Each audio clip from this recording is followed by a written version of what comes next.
Welcome to the magnificent African bush, starting off a blisteringly hot afternoon with Africa's apex predator.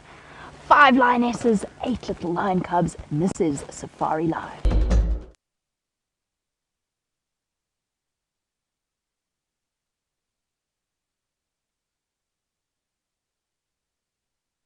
Greater Kruger National Park. It's wonderful to have you with us here on Safari Live. We're broadcasting live from the middle of the African wild. As I said, we've got a walkout with Stefan, and well, indeed with Rexon as well. And then we've got Jamie out with Wiem. You've seen her in the lions, and the inimitable and irascible Brent Leo Smith is out with all 6'4" of the giraffe-like form of Brian Joubert. They are going to be scouring the land for interesting things. My name is James, and in the tent here we've got bits and pieces. We've got a couple of museum things, we've got 1 or 2 insects and things that we're going to show you under the microscope. We've got a rover feed, and we've got a dam cam feed. So we've got some amazing stuff to show you over the course of the afternoon. Welcome to it. Please talk to us. #Safari Live if you're on Twitter. Questions at wildearth.tv if you want to talk to us on the email. Dave's on camera here. I forgot to introduce him. Hello, David. Hi, James. Wonderful. Let's go across to Brent and Brian and find out their plans for the afternoon.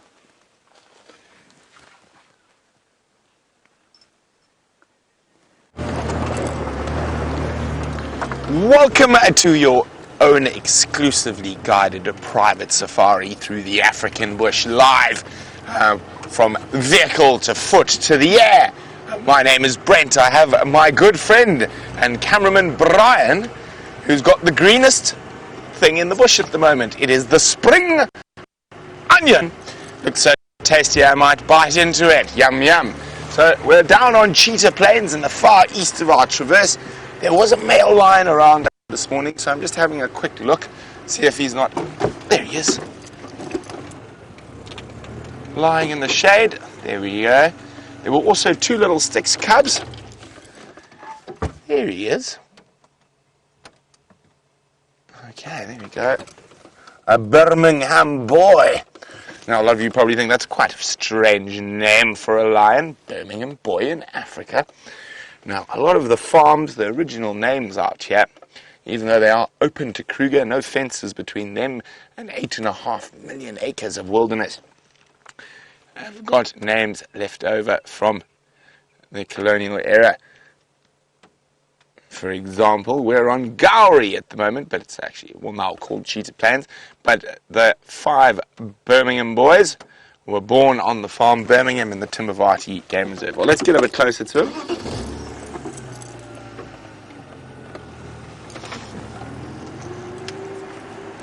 Wow, we get closer to that beautiful, big male lion. I mentioned we might be exploring on foot as well, so let's go say hello. Oh no, we're not going to go say hello to Uncle Steph just yet. We're going to go look at this big, beautiful male lion. Now, there were 2 cubs around here this morning as well. I haven't spotted them yet. They could be snoozing anywhere. Okay, so while we get into position with the Birmingham boy, let's go across to the Nkuhumas with Jamie. An exciting lion-filled afternoon, and on this blisteringly hot day, tempers are running a little bit short with our Nkuhumas and their lovely little brood. There's been a little bit of snarling between lionesses as the cubs attempt to suckle. There's Auntie Amber Eyes is just laid down. The cubs have managed to find themselves a comfortable spot. Just a quick introduction, my name is Jamie, and the gentleman behind the camera, and can you believe that you are watching a live safari from the middle of the African bush? It is absolutely incredible, and because it is live, it means that nothing is scripted, and everything that you see is a real-life reflection of the way in which wildlife here interacts with each other. And isn't it lovely? For the first time, this is the first time I've seen the Nkuhumas since the missing 2 returned to the pride. A couple of days ago, Hansel and Gretel, as they were dubbed by one of our viewers, decided that it was a very good idea to go wandering off somewhere, and promptly lost track of where the rest of their family was. Now, these little cubs are incredibly tiny. As you can see, they're still dependent on mom for milk as well. It's a very, very dangerous time for them to have gone wandering about the wilds. There's so many different threats out here, from leopards to other lions potentially, and most especially marauding hyenas. And then 3 days later, we were treated to some incredible scenes of reunion as the two little cubs made their way back towards their family and were finally reunited. And what a pleasure it is to see them. I've done a head count. There are definitely 8 cubs, which is fantastic news. Now, on an afternoon like this afternoon, the best place to be, unless of course you're sitting with the lion pride, is the water holes. Let's go and have a look at what's happening at the Xivambalana Dam. Well, not quite at the dam yet. Take a look at this. My friend Ronald the Rover is out at the dam and he's got a new friend. His friend's name is Bruce. Hello, Bruce. That's Bruce the buffalo there. And he's got also a number of friends. Oscar,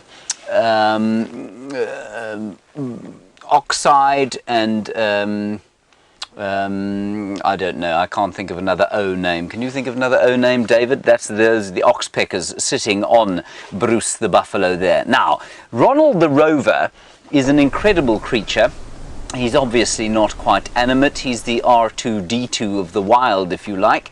But all these animals are now starting to get rather used to his presence. Isn't that incredible?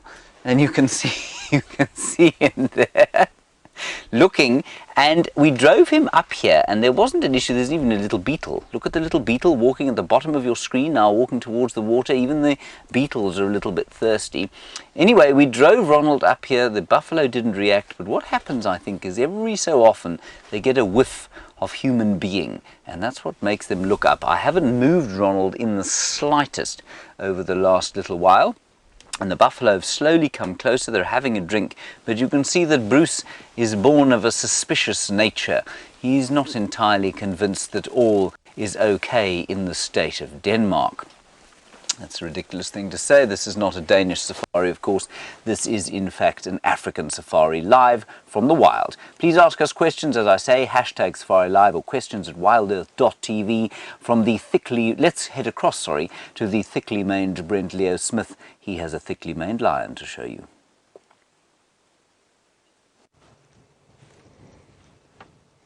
So unfortunately, the spring onion thumb was hidden in the shade earlier, so there it is, the spring onion thumb, the greenest thing in the bush today.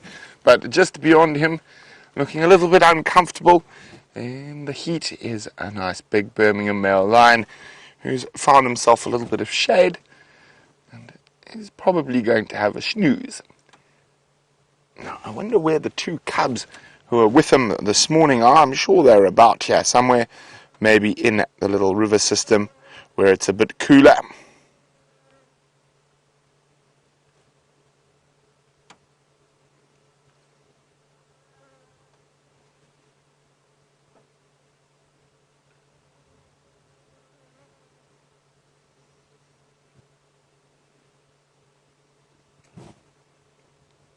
Oh, tired kitty. Now, one thing you can see his tail flicking. That can sometimes be a sign of aggression or distress. However, in this case, it is a sign of aggression and distress at flies that are irritating him at the moment. There's tiny little biting flies out here called stable flies. Of course, they get their name from the fact they are often around domestic livestock, like horses, and they're just as irritating to them. I'm going to sit here for a little bit longer, see if we can find those little Styx cubs, but while we do that, let's go across to Steph, who's walking around in the bush.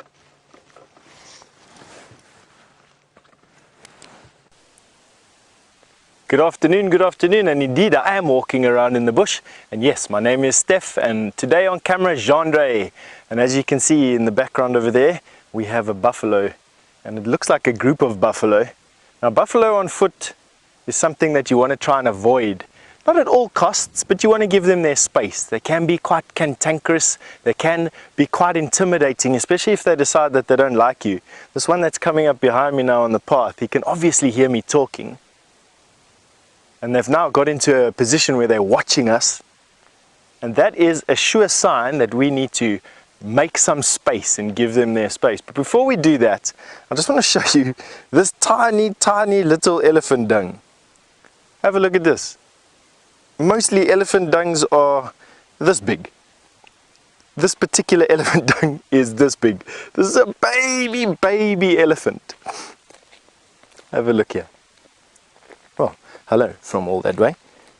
Just have a look at all this. So it's an elephant that is about 6 months old because it's eating leaves and sticks already. And the dung is very well compressed. Look at this. This leaf has come through, fully formed. Look there. That is a full leaf. Didn't even chew it. So I would say that this elephant is much younger than 6 months old. It's probably around about 3 months old. Maybe a little bit younger than that. He's not chewing his leaves properly, and he's not doing that because he's getting most of his nourishment from mom's milk still, and will do for the next 1.5 years of his life. Alright, now we are going to walk a game path that I haven't ever walked here before, and neither has Jandre, and that's our plan for this afternoon, and hopefully we can uncover some goodies along that way. And without further ado, we're going to send you over to Jamie, who's got some lions. There's nothing quite like exploring a new path that you haven't yet walked down. The Nkuhumas, although, on the other hand, have become something of a creatures of habit, and we find them once again around the sort of thick, densely vegetated area of a drainage line or a river system. And this is exactly where we were with them about 10 days ago, with their fresh buffalo kill. And unfortunately, the position that they've decided to place themselves in, A, is the only spot with shade, and B, puts us directly downwind of the buffalo carcass that I can just see through the trees.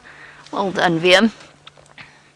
Just able to see it there, and unfortunately it's not be smelly. Definitely a pungent afternoon here in the beating African sun. I'd like to just do a quick introduction for those of you who are joining us for the first time on the Nkuhumas. No, I'm not. I'm not going to tell you a story at all at the moment because unfortunately, as you know, live safaris from the African bush sometimes come with gremlins, so we're going to go to Tech Loop to reboot something. Please stay with us. We'll be back very, very shortly. Still right in the heart of Djuma Private Game Reserve, a place that the Nkuhumas have raised and loved their cubs over the last few months. Just between Gari Cut Line and Hyena Road.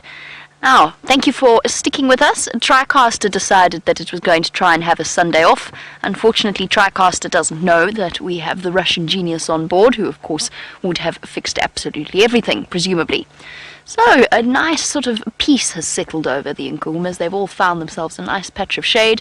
The cubs have got full bellies, and it's time for an afternoon doze. Now, the thing about lions generally is, of course, they sleep for an incredible period of time. However, the nice thing about watching lions with cubs is that the cubs don't sleep as much, and those of you with small children or grandchildren or friends with children and godchildren, you'll know exactly what it's like having them. There's little bundles of energy, and the cubs are no different, constantly looking up, playing, well, a lot of the time, looking up and playing, which means that the lionesses don't get nearly as much rest as they might otherwise. The cubs definitely keep them busy. But they've also got a lot of growing to do, and so their baby sleep is very important as well. Look at those little feet. It's amazing how at just a couple of months old they've got all the instincts that will safely see them into adulthood. Social contact so incredibly important, the bonds between the cubs and their mothers and each other that will be the key to their success.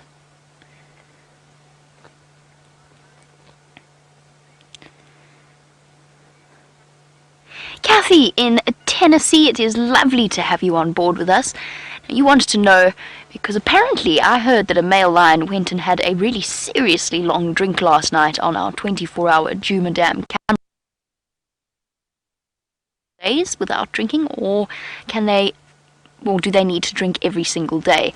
If there's water available, they will drink every single day. They don't need to, though. There are lions that manage to survive in desert conditions, so they are adapted for the most part to get their moisture needs from the kills that they make. There's even recorded cases of lions breaking open sama melons in certain areas of South Africa and towards Namibia and Botswana, where there's no water available. They break open sama melons and get the moisture from there. The type of plant, obviously. So they can go several days. They can actually go for a considerable length of time without having to drink any water at all. That's why they've survived in the desert conditions as they do. Our Nkuhumas don't have to worry too much, although hopefully that remains the case. As you know, we are in the grips of a terrible drought at the moment. It is unbelievably dry. Our Juma does pump 2 pans close to the lodge, so they have access to water there, and then throughout the northern Sabi Sands there are water points available. And for them this is actually a time of plenty. They've all got enormously full bellies from the buffalo kill they had just to the north of our traverse area. Bulging lion bellies. I think that they're going to be doing a lot of this afternoon, but you never know. Even with full bellies, on a live safari, absolutely anything can happen, and they are opportunistic creatures. If something comes through, they might decide to go and try and hunt it. Let's go across to James, who's got something interesting to show you, and very, very close up.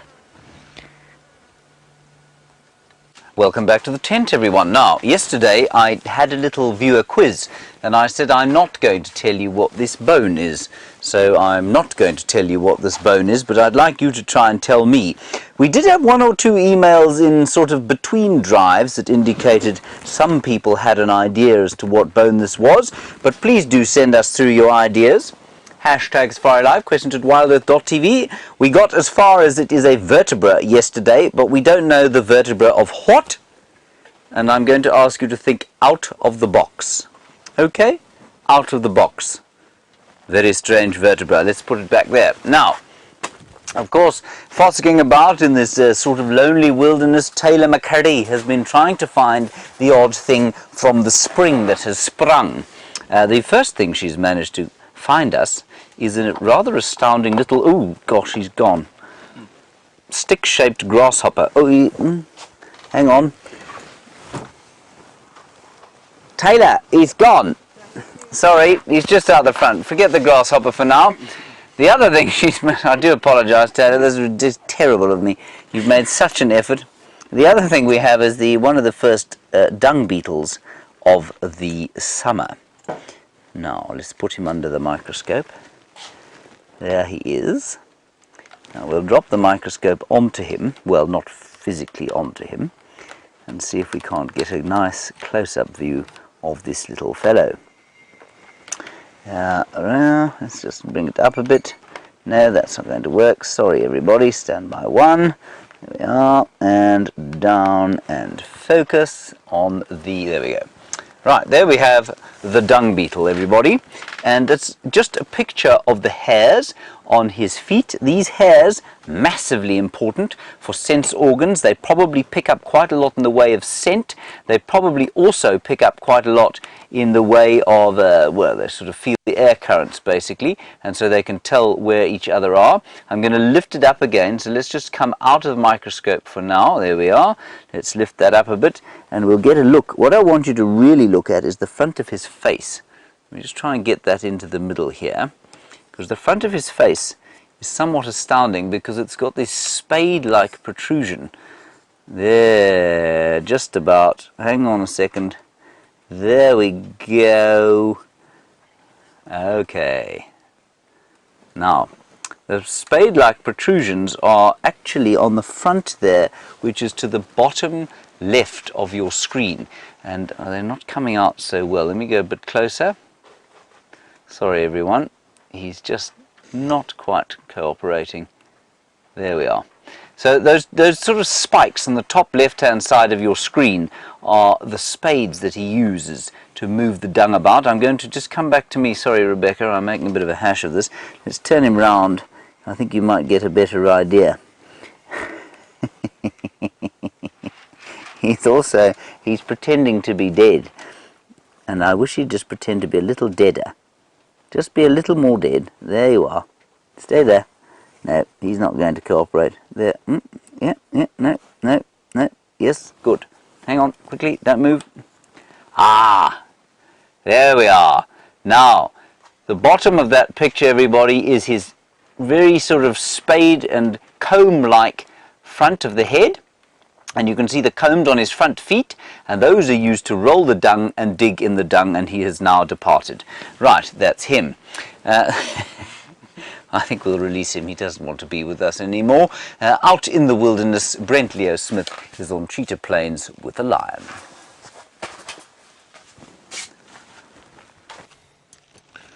Well, we are right in the east of our traverse on Cheetah Plains, and we've left that male lion snoozing under a tree.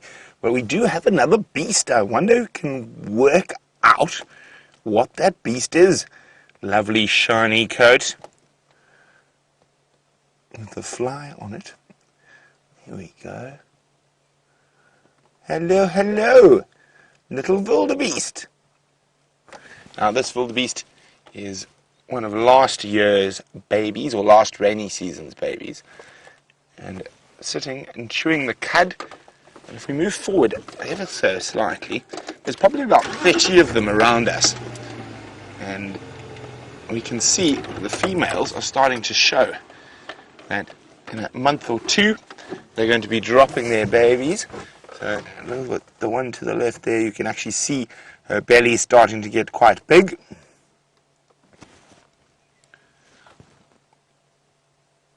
You can see as they graze, they're very picky grazers. They really like short grass. They're not fans of long grass.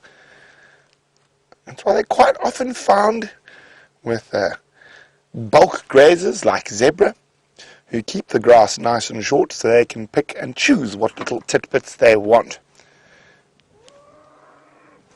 Oh yay! You hear that, Brian?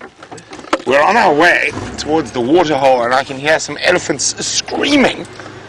So bye, Wildies. We'll see you later. But I can hear elephants at the waterhole just up ahead, so really exciting. There could be quite a lot of movement, hopefully some splishing and splashing.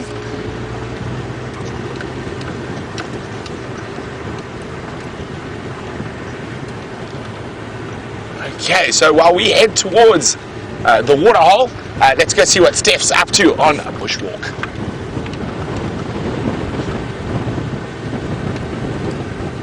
I'm doing a spot of tree climbing in an old grandfather of a tree. I must be honest with you, I love these old trees. They just got such massive stories to tell. Just like this one. This is a jackalberry that at some point in its life was damaged by fire, but almost damaged to the point where it died. Where my feet are was where the tree burnt to. Can you imagine? Just look at the diameter of this trunk. Absolutely enormous. But it didn't actually kill the tree. As you can see, just two branches were left. This branch here and this branch here. And they've managed to carry on growing even though the tree is completely hollow. We're going to see if we can show you the hollow on the other side and how I actually managed to get up here without... I'm definitely not a leopard that can climb up here using my fingernails, that's for sure. But just have a look at how hollow this tree is on the inside. Incredible, eh? Alright, and that's that from this tree. Now I've got to try and swan dive off here, and with that we're going to send you over to some ellies that are running towards some water.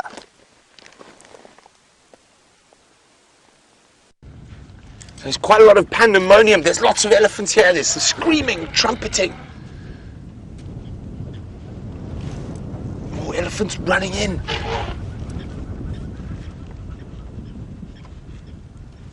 Now, two different herds have just converged. And oh, look at that, Brian. You see the big warthog in between all the ellies, trying to keep out of the pandemonium. Big male warthog. Oh, here we go. Little boys. Now, there was great screaming earlier.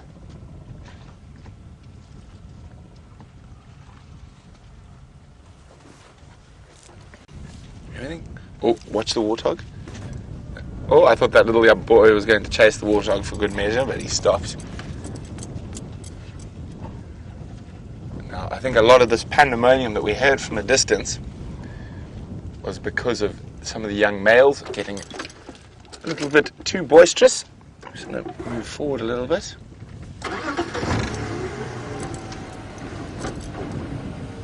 Everything seems to have calmed down now.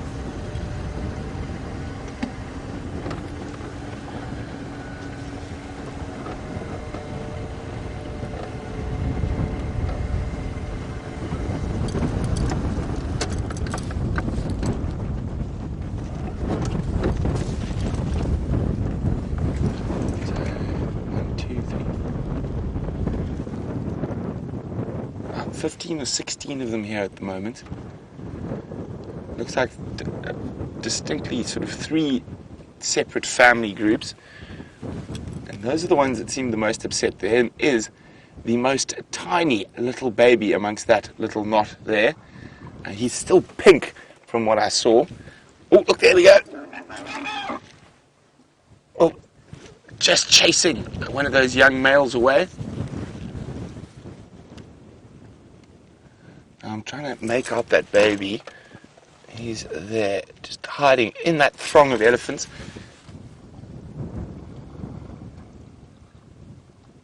And there he is.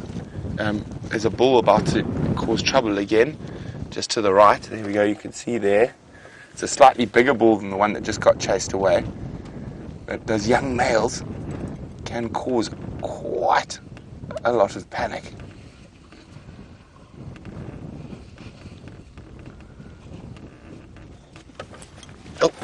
Oh, bit of waterhole bullying going on. So there's 3 babies in and around here. There's the little one there, and I'm hoping as everything calms down, we're going to see that tiny little pink baby. There he is. So that's tiny, a couple of days old at the most. He's still very wobbly. They're going to come back towards the waterhole now that things have calmed down. They're still looking a little bit on edge.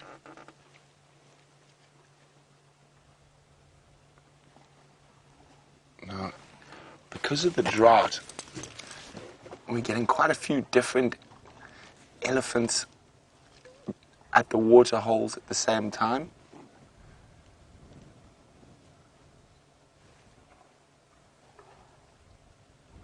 Now that everything's calmed down, we might get some nice bathing in the water. Look how tiny it is.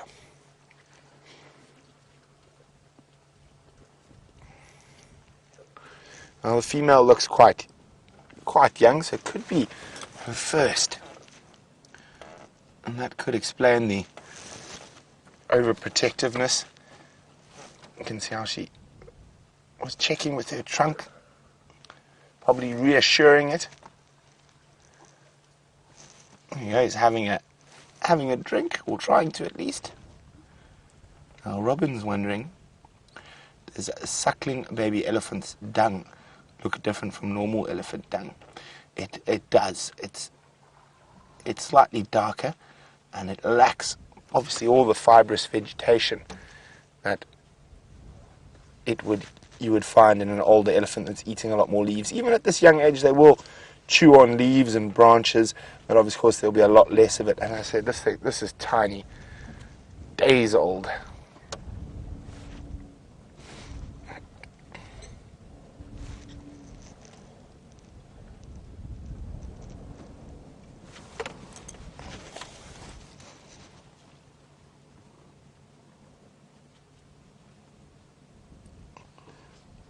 It's always fascinating to spend time with Ellie, especially around the waterhole, when there's so many different social interactions happening, particularly when there's different little family groups around. Oh, there we go. Is this going to be trouble?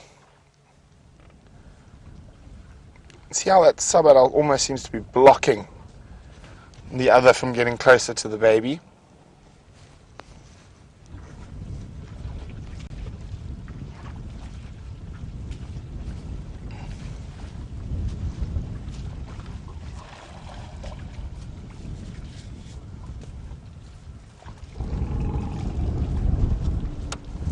we're going to keep sitting here with these ellies, see what happens. While we do that, Steph's got a feathered friend to show you.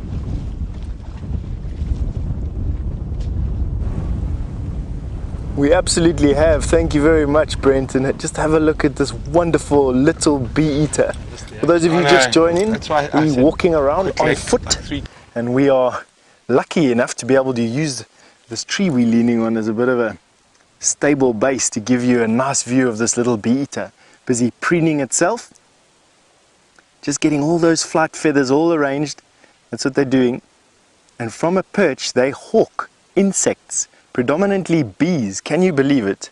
Using that long beak to catch the bee and keep the sting away from its face, returning to a perch and then wiping the sting off on a branch before swallowing that bee or that wasp. A whole order of insects that sort of no other birds can really utilize because of that sting. I just find this absolutely amazing. Caught me enjoying the sighting with you. We just thought we'd give you an idea of, well, where we are in the world. Just quickly, before we go to the imaginary advert break, here is South Africa. I am the world's worst artist, but that is South Africa there, roughly. You will all have heard of Cape Town, which is down here. That's a beautiful part of the world. Well, some say it is. There's Johannesburg, the economic hub of the world. Well, not the world, Africa. And most importantly, here is the Kruger National Park. And it extends into Mozambique to the east and Zimbabwe to the north, and together that is the Greater Limpopo Transfrontier Park of 8.5 million acres.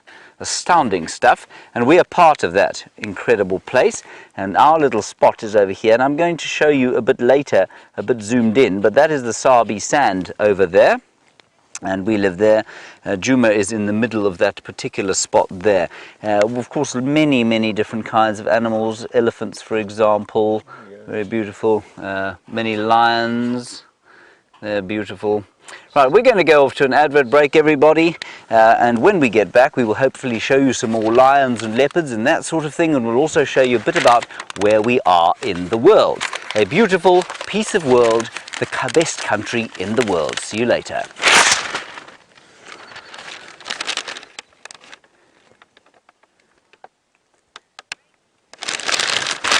Hello everybody, we are on ad break. Now, I don't want to, our imaginary TV audience doesn't want to miss out, and so we're going to not do the rest of the map now. In fact, we can go straight back to Brent, who has got some elephants. Let's go and see him.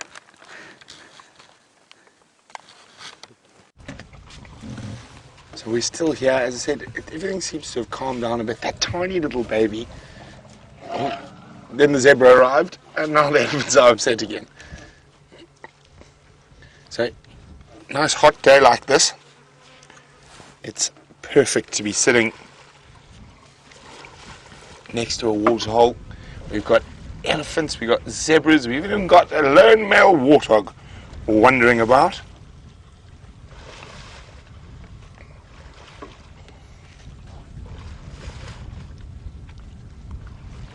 And that's why it's important to be patient sometimes, just to sit, wait.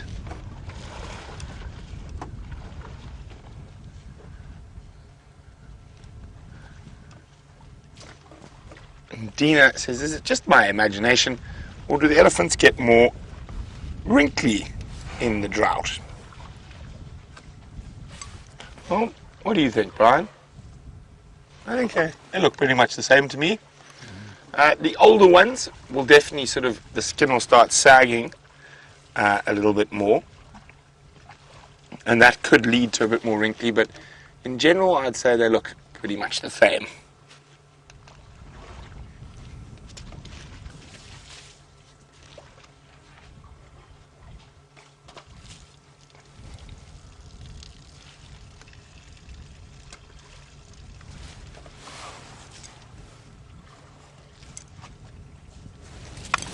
Now, that little one hasn't come out yet, but the zebras are being a bit nervous because there is an elephant that looks like it might chase them. Just, you can see by its body language. You see how the head's out a little bit forward, almost lowered. Sort of thinking about chasing the zebras. And our good mate Gnorman's also coming in. He doesn't seem as fussed about the elephants as the zebras. Now, Gnorman the Gnu is the nickname for one of the dominant male wildebeest down here on Cheetah Plains. And here's the warthog as well.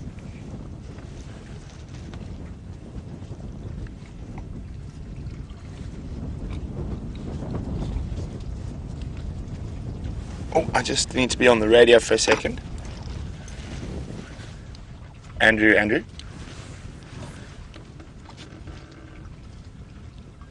Andrew, just go Northern Channel, please.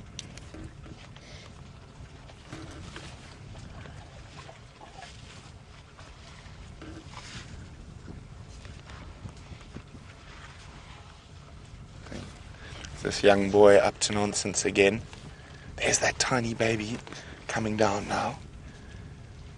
I definitely won't have use of its trunk just yet. Andrew.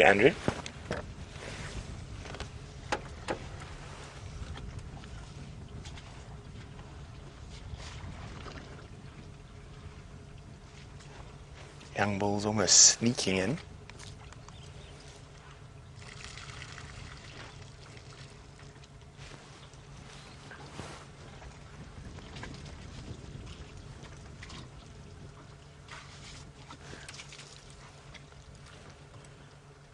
Trying to see what's going on. There's another elephant coming in behind us.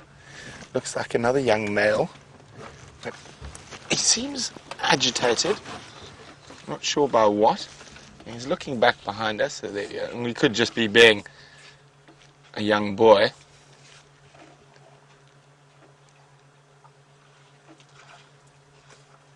Looks like he wants to chase something. And I think that zebra is going to about to be chased. He's thinking about it.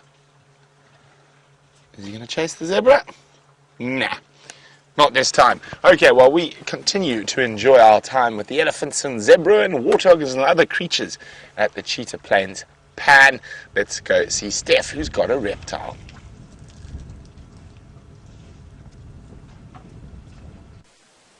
We had a reptile, and as it so often happens, it jumped away the second we arrived. But let's see if we can get him on the other side of this branch. Come and have a look over here. There he is on the stump. I can actually see him. So he's right there on the branch, on the horizontal branch, just to the right-hand side of the big tree.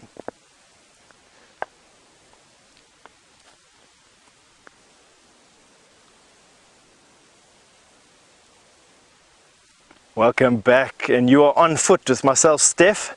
And while you've been away, we have been sneaking up on a lizard. That is exactly right. More correctly, we've been sneaking up on a skink, and a variable skink at that. One of these little creatures that I love so much out here in the bush. This would compare probably to, I don't know, a crocodile. If I were to blow it up to a land-based crocodile, these little skinks walk onto branches and spy insects walking underneath them. And then what they do is they run up, pounce on them, grab them in their mouth and shake them until whatever they've caught is dead. And what they normally eat is insects, but they'll also go for things like small frogs, and they'll go for grasshoppers. They'll even eat spiders and praying mantises. Let's see if we can get a little bit closer to him. They call him the variable skink because all the other skinks that we get out here have a uniform pattern, either stripes or a color. This particular little skink, and he's being very obliging, I must be honest with you, has got both dots and stripes. Let's see if we can get him for you. They're quite vigilant and also quite inquisitive. There you go. There he is over there.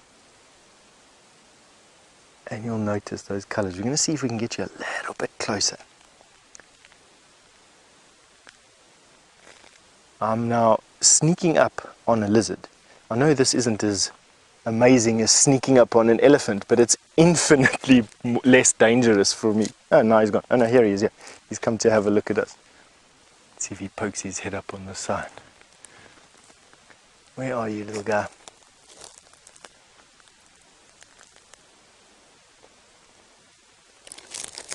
No. Decided to move on. Alright.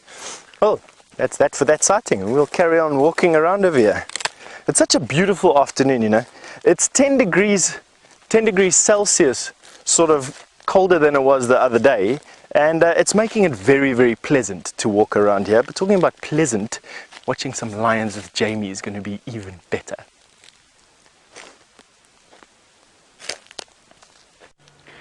Exceptionally pleasant and peaceful scene as our lionesses nap away underneath the shade, and the cubs remain fast asleep. And since everybody's so very much asleep, it gives us a chance to tell a little bedtime story. For newer viewers, a little history of the Nkuhuma pride over the last few months or so. I first got to know the Nkuhumas about when I first started working here, which was just over a year ago. At that point, there were 8 of them. 7 lionesses, let's say 5 lionesses, 2 sub-adult females and 1 sub-adult male called Junior. And they were ruled over by the Matimba male lions. So a lion pride has got a dominant group of males called a coalition that sort of moves around their territory, mates with the females, occasionally joins them for a little bit of company before moving off into different places and moving on to the next lion pride. And during the time, basically just a couple of months after I started working here, the Birmingham boys came in and took over from the Matimba males, so the current dominant males, and caused a huge amount of chaos in the lioness world. Apparently there were 9 of the Nkuhumas just before I started working here. One of them was killed by the Birmingham boys. And while I was here, while the Birmingham boys conducted their territorial takeover, they killed one of the lionesses and one of the sub-adult females. And for a long time we barely saw the Nkuhumas. They were split up, fragmented, all over the place, running scared. And it was only in a couple of months later that things started to settle down and we started to see them again. And then, of course, brokering for peace, as female lions do, they started mating with the Birmingham boys. And the cubs that you see in front of you are the product of that peace deal. The life of a lion always hangs in a perilous balance, especially for little lion cubs. Their safety is... just using each other as a footrest. Their safety is completely dependent upon the Birmingham boys' reign. The Birmingham boys have to stay in control of this area for the next, probably at least a year, preferably longer, in order for these cubs to reach adulthood and to no longer be threatened by incoming males. And the reason behind that is that male lions, when they take over a territorial area, they automatically and instinctively kill the cubs of the previous males to bring the females back into estrus and to be able to mate and produce their offspring once again. The lionesses are 100% reliant upon the fact that the Birmingham boys will stay in control. There's 4 of them, and whilst they might not be the biggest male lions we've ever seen, they certainly make up for it in terms of attitude. What that's meant, though, I think, is because we've spent an incredible period of time during our months of Safari Live with the Nkuhumas, and for some of you who've been watching for years, we've formed quite the attachment with the Nkuhumas, and it is so wonderful. Even if they are dozing and not up to terribly much, it is so wonderful to see them so peaceful and contented. Just bear with me one moment, please. I need to jump onto the Game Drive channel and just call in the fact, because now all of the guests are going out. They generally wait a little bit longer than we do because it's quite hot out for guests to be on safari. While I chatter away on the Game Drive channel, let's go back across to James in the tent and find out what other marvellous thing he has to show you. If you want this out of the way, do you? Well, there we are. Right, now, over here, we had a couple of answers to our quiz. Kathy, you said you thought it was a rhino vertebra. It is not, I'm afraid. David, stop laughing. Diane, sorry, you said it was a rhino. Kathy, you said it was a crocodile. I should have remembered that. And Elsie, you said it was a warthog spine and pelvis. I'm afraid it is not. Kitty, bang, bang. You were absolutely correct. It is from a whale. And you may wonder When was the last time a whale was seen in these parts? Well, probably at least 100,000 years ago, I'd say. But that particular whale bone over there, I believe belongs to one of the landowners who lives by the coast. So that's the story with the whale. Now, let's go outside and complete our little mapping exercise over here. David, if you wouldn't mind.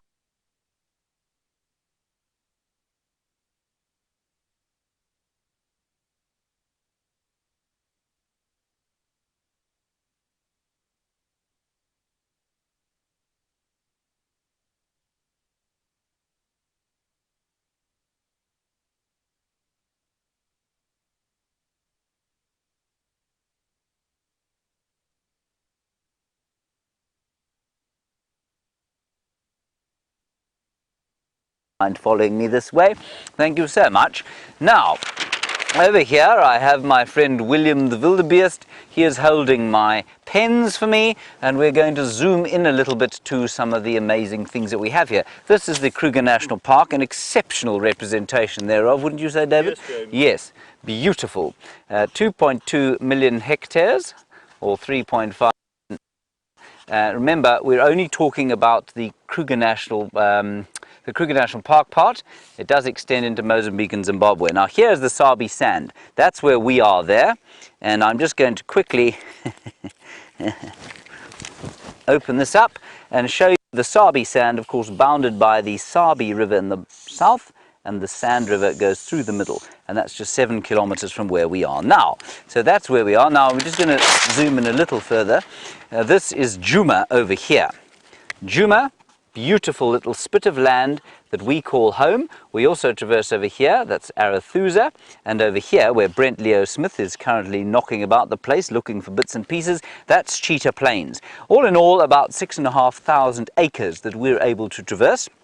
And the main sort of geographic features, if you like, are a big drainage line or dry riverbed that runs through there called the Umlwamati, or the fighting water. It hasn't been fighting probably for about as long as we haven't had whales in this area, but that's what it's called anyway. You've been watching Ronald the Rover on a dam sort of over there, and then Brent is sitting on Cheetah Plains at the moment, and I think he's exploring 2 or 3 water holes, one over there and 3 in a row there. Ironically called 3 in a row pan. Yeah, a pan, of course, everybody is, well, it's a South Africanism, I think, for a natural water hole. In this case, they are pumped. They are given a little bit of help. So that's the story of where we are. I think a particularly magnificent part of the world, and it's a great joy to be bringing you the story from here. Let's go back inside. I'm not sure what else we're going to show you, but I do have 3 or 4 different things. Oh, in fact, we're not going to go back inside. Let's head across to Stefan Winterboer. He's got something fascinating to show you. We have indeed. We're walking around here out in the African wilds, and we've come across a field of baboon's tails. This is probably the biggest stand of baboon's tail plants I've ever seen. Let me show you what the baboon's tail is. It is this. This is a baboon's tail. Why do they call it that? Because quite simply it looks exactly like a baboon's tail.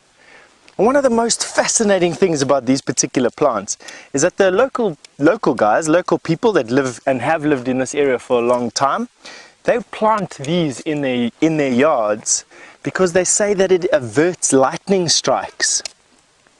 Isn't that an interesting story? Oh, we've got kudu's alarm calling close to where we are. We just listen carefully. One of the things that we use out here to find animals or to locate animals is our sense of hearing. And right now, just there, which is where I'm hearing it coming from, sort of in line with those big trees that you're seeing there, is a kudu busy giving an alarm call. Now, this time of the day, leopard, wild dog, cheetah, or female lion would be pretty much the animals that we're thinking of mostly. So come along, let's go and investigate a bit further. Leave our field of baboon's tails. Just look at the size of this thing, it's incredible.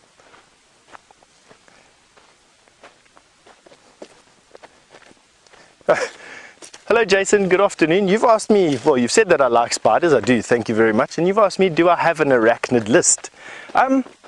I do, Jason, to be quite honest with you. I quite enjoy baboon spiders, those big tarantula-like spiders. And then my favorite of all the spiders are jumping spiders.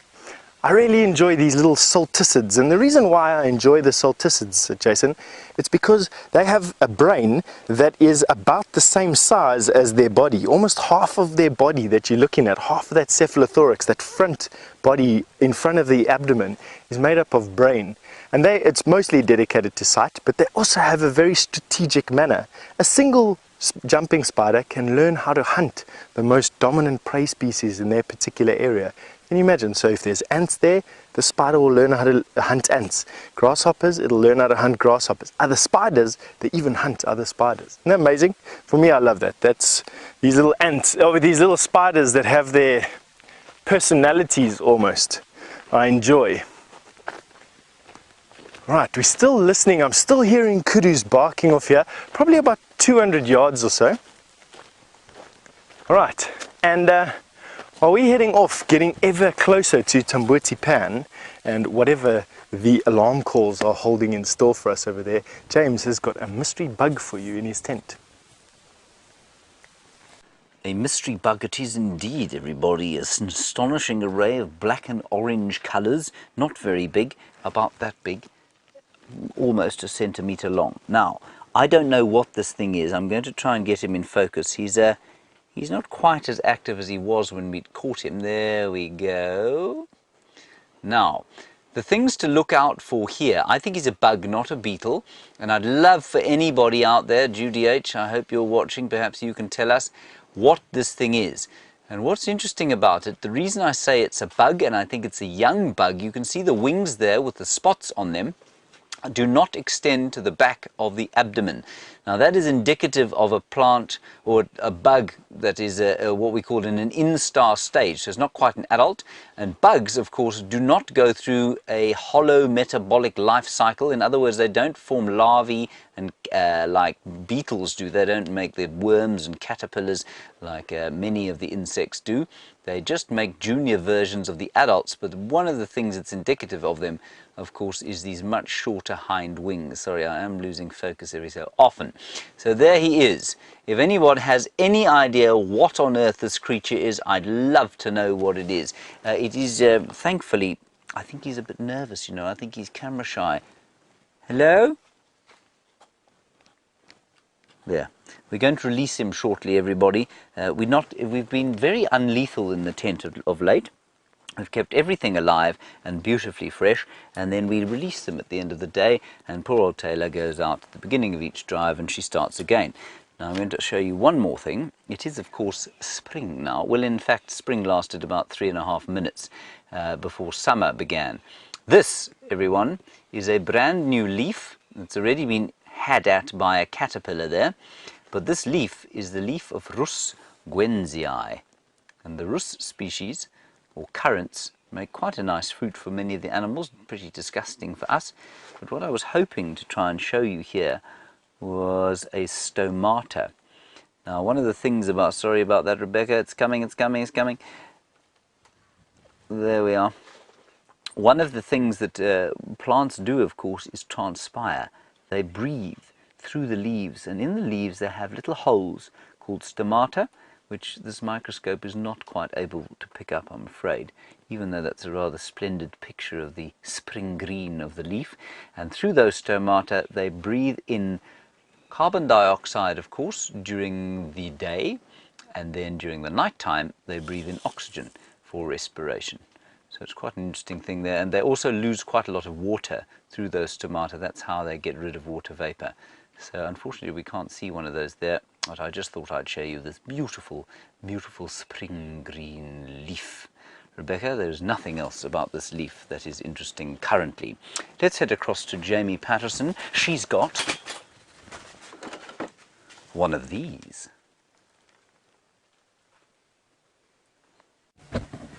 Look at this mammoth mortog that we've just found. We've left the lions to go racing off to follow up on alarm calls that Rexon has just called in. We've encountered this incredible warthog male. Look at the size of his tusks. They are, well, he's one tusk. He's completely missing the one on the right.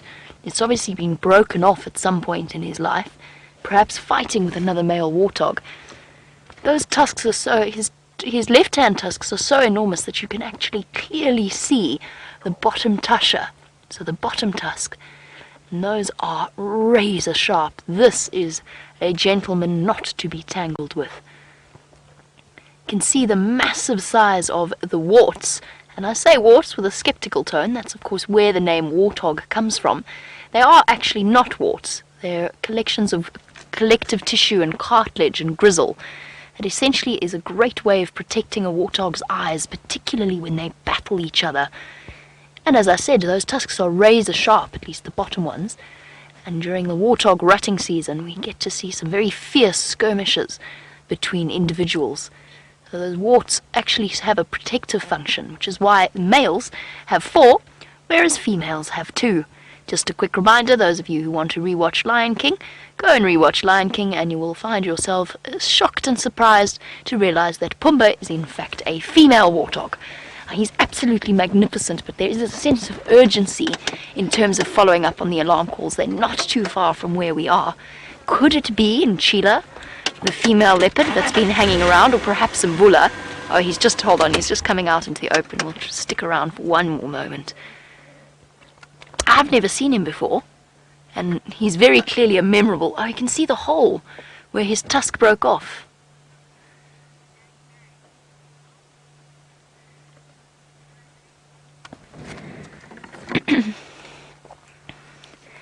Now, chitty chitty bang bang, you were wondering about the warthog's tusks, and it just so happens that I happen to have one in the seat next to me that I picked up along my journeys. You want to know if they are considered to be ivory, and whether or not there are any other animals that produce ivory tusks. Yes, they are considered to be ivory, although not as valuable as elephant ivory, thank goodness. You don't need more animals poached for their incredible tusks. So warthogs have them, hippo have them as well. There's warthog ivory and hippo ivory. They are modified teeth, which is of course what an elephant tusk is, a warthog tusk is. Very interesting combination. And I'm going to take this. I actually picked it up on my travels yesterday and I completely forgot it was here. I'm going to take this back to the tent for James. You can see the grooves and everything. So this would be the top one. Oh look, there's a spider. Look at that. Creeping around the edge there. Awesome. Little crab spider maybe. And that little guy. Oh, there it comes out. Awesome. Actually looks, it's not a spider. It looks like a tick. No, it is a spider. Huh. Very cool.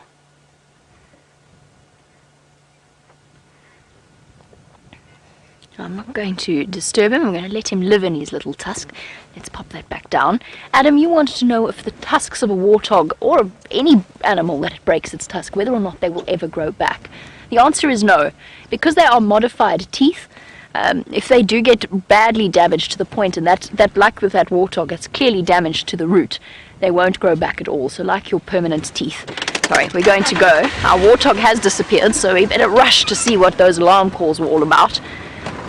So Adam, no regrowing of tusks. Hey, bye-bye, Mr. Warthog. He's a magnificent giant of a warthog. Hey, we race off to the alarm calls. I'm going to be concentrating hard on figuring out what's making the kudu so alarmed. Let's go back to Brent for an update on Cheetah Plains.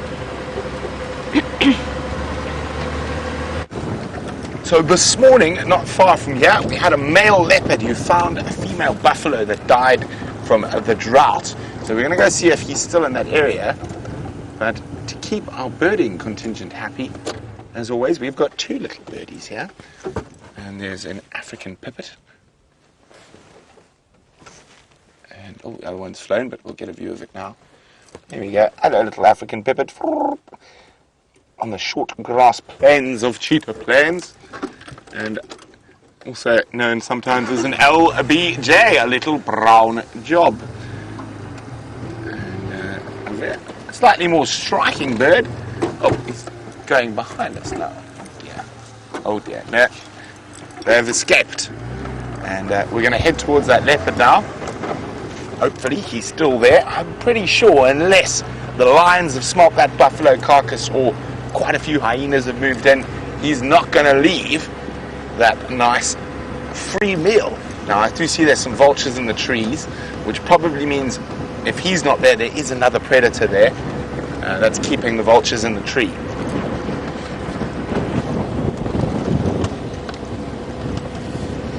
Now sometimes with these cases on a carcass like that, that a leopard's unable to hoist or hide, they sometimes don't stay as long on those carcasses just in case lions or something else come in. Oh, look there, you can see vulture in the tree.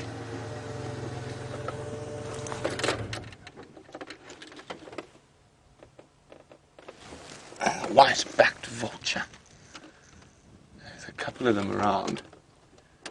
And it is amazing how many more vultures we're seeing at the moment. Oh, for two reasons. Also because, or mainly because of the drought. So we've got animals that are dying from the drought. We've also got the vultures have much more visibility. So they're able to see carcasses that would be hidden under trees.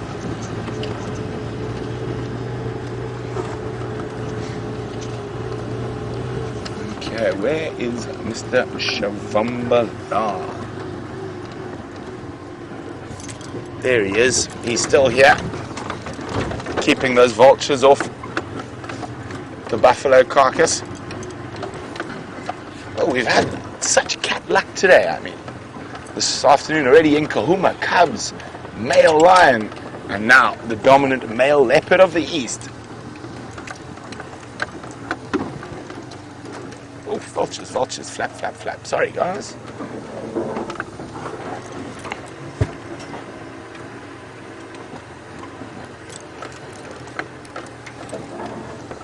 It's a particularly smelly carcass.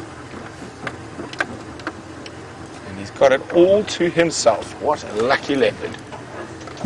Isn't he looking magnificent?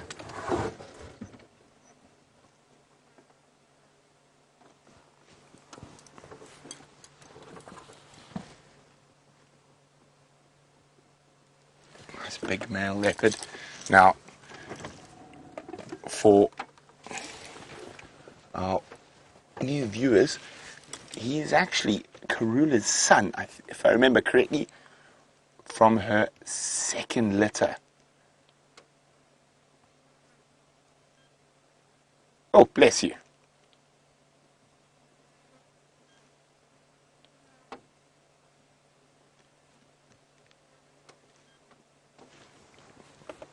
So he's got really lucky finding an adult female buffalo that has obviously expired from lack of nutrients because of the drought.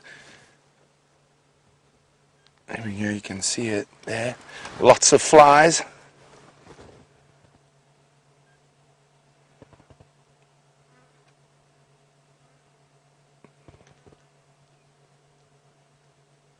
Laying their eggs in that buffalo carcass. Okay, let's move around, get a better view of this male leopard.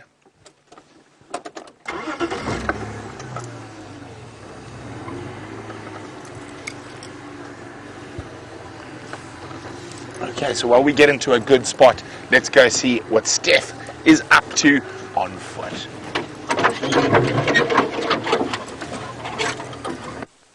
Welcome back. We've now made our way to where we believe those kudu's calls were coming from. And you can see how thick the bush is here. Perfect place for kudu to rest up during the heat of the day, and also it's full of the last leaves of the season. And so you could imagine that kudus would like to be in a place like this, but equally, whatever spooked the kudus would also be in a place like this. Something so typical of a leopard. Now, male leopards that we can expect in this area are Mvula, Tingana. We've got female leopards, Karula. We've got Sindile that also walks around in this particular area. And all around us at the moment, we've got these alarm calls from birds going on. We've just decided to stand still and just listen, just let the bush tell its story at the moment.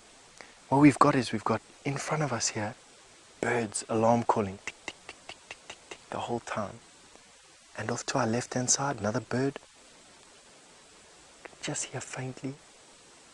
Have no sign yet of the kudus, no tracks or anything like this, but you can imagine that they would be in a place just like this.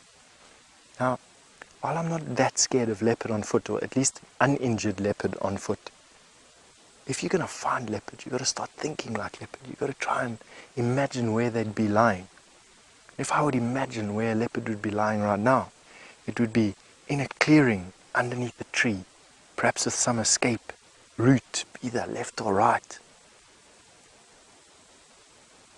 It's just such a fantastic place, this.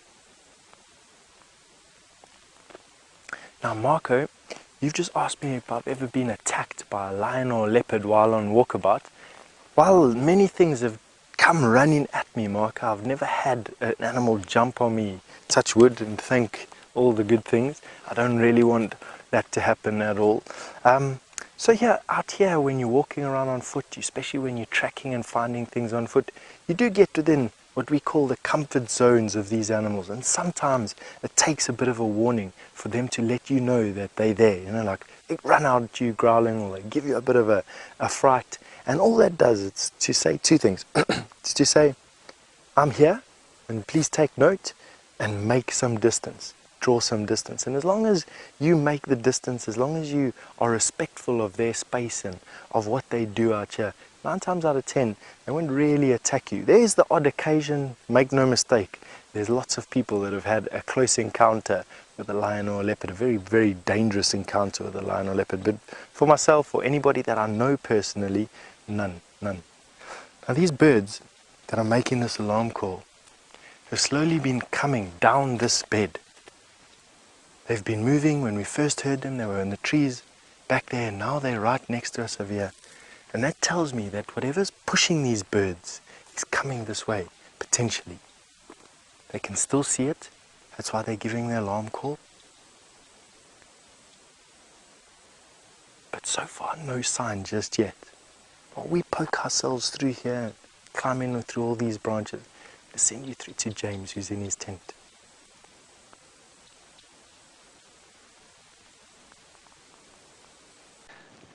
Some tremendously exciting prospects for the afternoon. Perhaps another leopard. I do not have a leopard in this jar. No, indeed, I have a little beetle, another kind of a beetle. This one looks a little bit like a water boatman, and I'll show you what I mean. We're going to try and microscope him. The problem with these chaps is that they all get rather active in the sun, you see. And so what I think we're going to do eventually is retrieve a cooler box and see if we can't put them in a cooler box, which will result in them being quite slightly less enthusiastic about life before we release them. No, this is absolutely hopeless.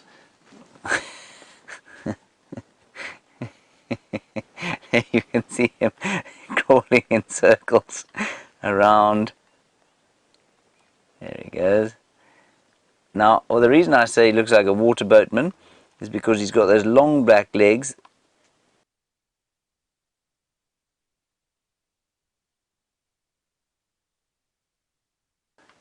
He's like a caged cat.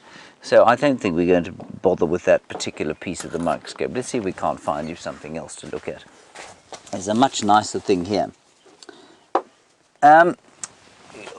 Good suggestion there. I didn't get the name, Kirsty, from Janet, about a milkweed bug. Yes, I suppose it could be a milkweed bug. We can look that up again, but it could easily be a milkweed bug. Now, one of the things we found, we'll check that up, Janet.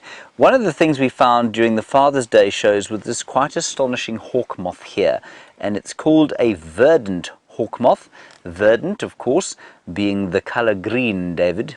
That is why we say the valley was verdant. You will see when after the rain has fallen. At the moment we have no verdant valleys here on Juma. They are all rather grey and brown. Now let's put him under the microscope. The reason we can do that with relative ease, of course, David, is because he is... Micro. No, he's dead. Oh, right. Yes. He is micro, I suppose, as well, but he's also dead.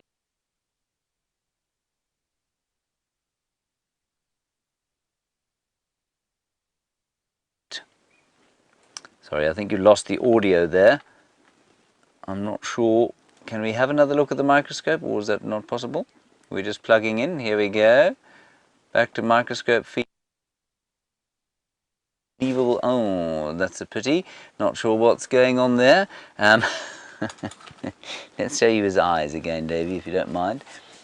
Just look at his incredible eyes and the incredible feeler that she has got. I know this is a female because she doesn't have those very combed antenna. So that is the verdant hawk moth. From one verdant hawk moth to something that is completely unrelated to a verdant hawk moth indeed. It is the prince of predators.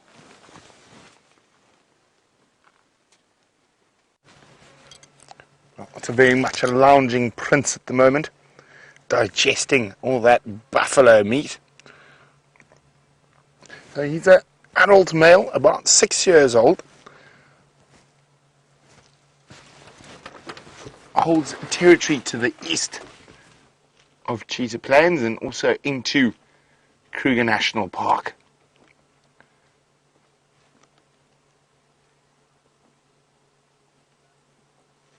Now he's got very lucky, as I said here, and you can see he's a spectacularly beautiful specimen.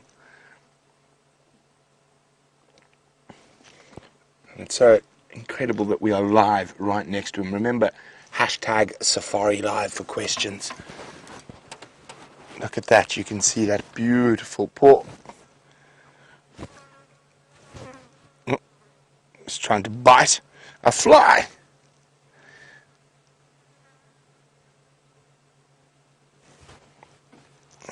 I could snooze in the shade. So what will happen is, while there is meat available, he will eat as much as he possibly can, and he will eat, digest, and then go eat some more. So I'm hoping he does go back towards that carcass at some point while we're here. But he's lying quite close to it, as you can see. Now, there's a very good reason for that. And it is, of course, the white-backed vultures that are all around us.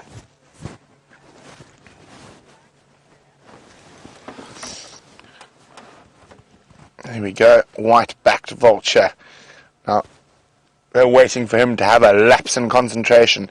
Even if they fly down for a few seconds, try to gulp as much meat as possible. Now, Debbie, hi Debbie. Debbie's in Vancouver, Canada. Debbie would like to know, if Quarantine, another young male leopard, showed up, would they share? Oh, he's turned his back to us now. Now, Debbie, I think it's very, very unlikely. They are competing for territory, even though Quarantine's a bit younger. But I think, oh, excuse me, I think he would probably chase Quarantine off, or there might be a bit of a scuffle. Now, he keeps moving slightly because his belly is so full, he's uncomfortable. So he has to keep moving just to try and keep comfy with that very big belly. Now, he's an exquisite male leopard in his prime. Unlike most predators out in Africa, no one says no to a free meal. Now, that's why drought is a time of plenty for predators, but we are going to go into a quick little ad break. Stay tuned. We'll be back with this male leopard shortly.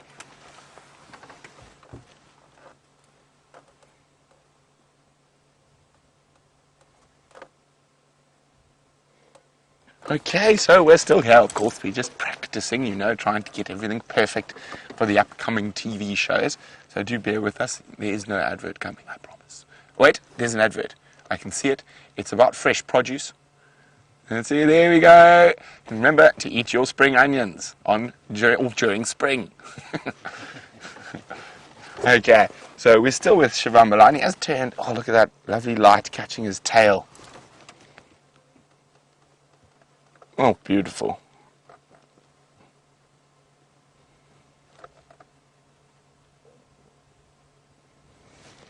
I was having a look at his face. There are some quite heavy scarring.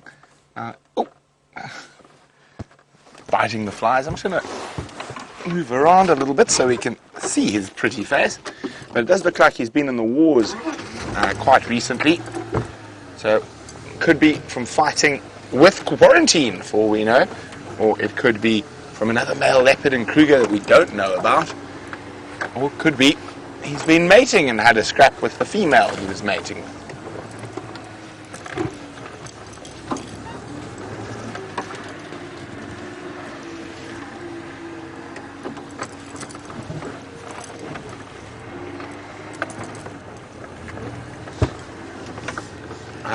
Oh, there we go. It looks like he might go feed again. No, he's just moving to a bit more of a shady spot. Obviously, the spot he was lying in got a bit hot. Just past that little grass.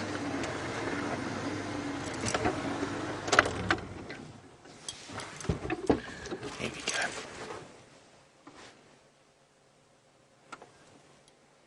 You can see panting very fast.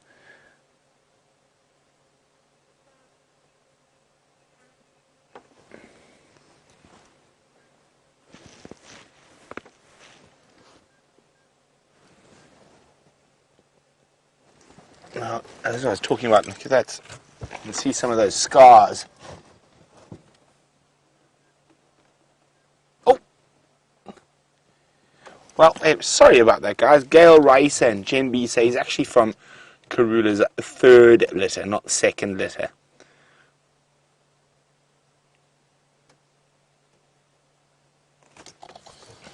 You can see some of those scars I was talking about on his face. Quite a long scrape down his schnoz there, going right through his spot pattern there. Very interesting. Who have you been battling with, mister?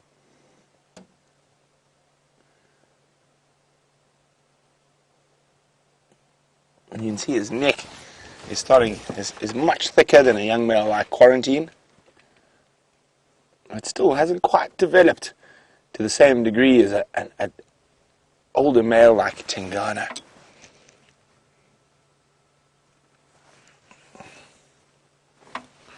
Now what I'm hoping is that we get some hyena action in here a little later.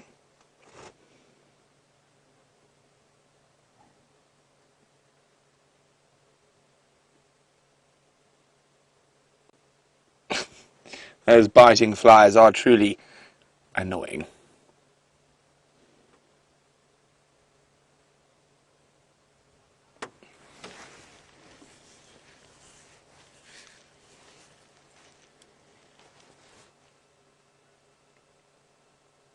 And just keeping quiet and listening, seeing if we can hear anything else around us.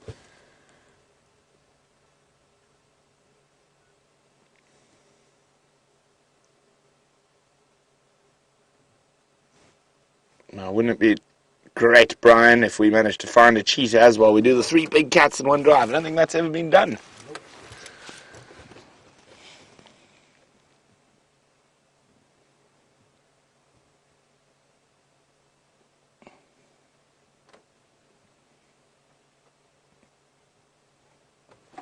Welcome, and you can see we are way in the east of the Northern Sabi Sands on Cheetah Plains, a private game reserve bordering the Kruger National Park, and we are of course sitting with the dominant male leopard here.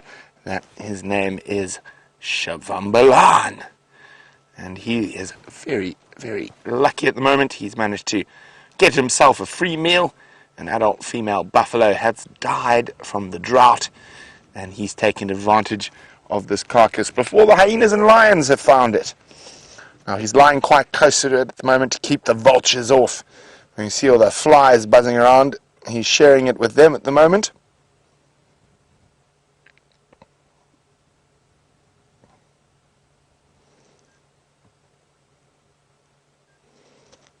We are hoping while we wait here with him that he might go and feed. He's very, very full, but these animals have an amazing capacity to fit even more in when they get the opportunity. And now we're going to play the patience game next to this male leopard. While we do that, let's go see what's happening back up north with Jamie.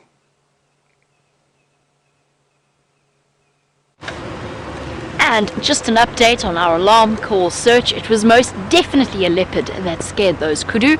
His tracks are beautifully fresh, walking all the way along our northern boundary and then crossing north into Buffelshoek.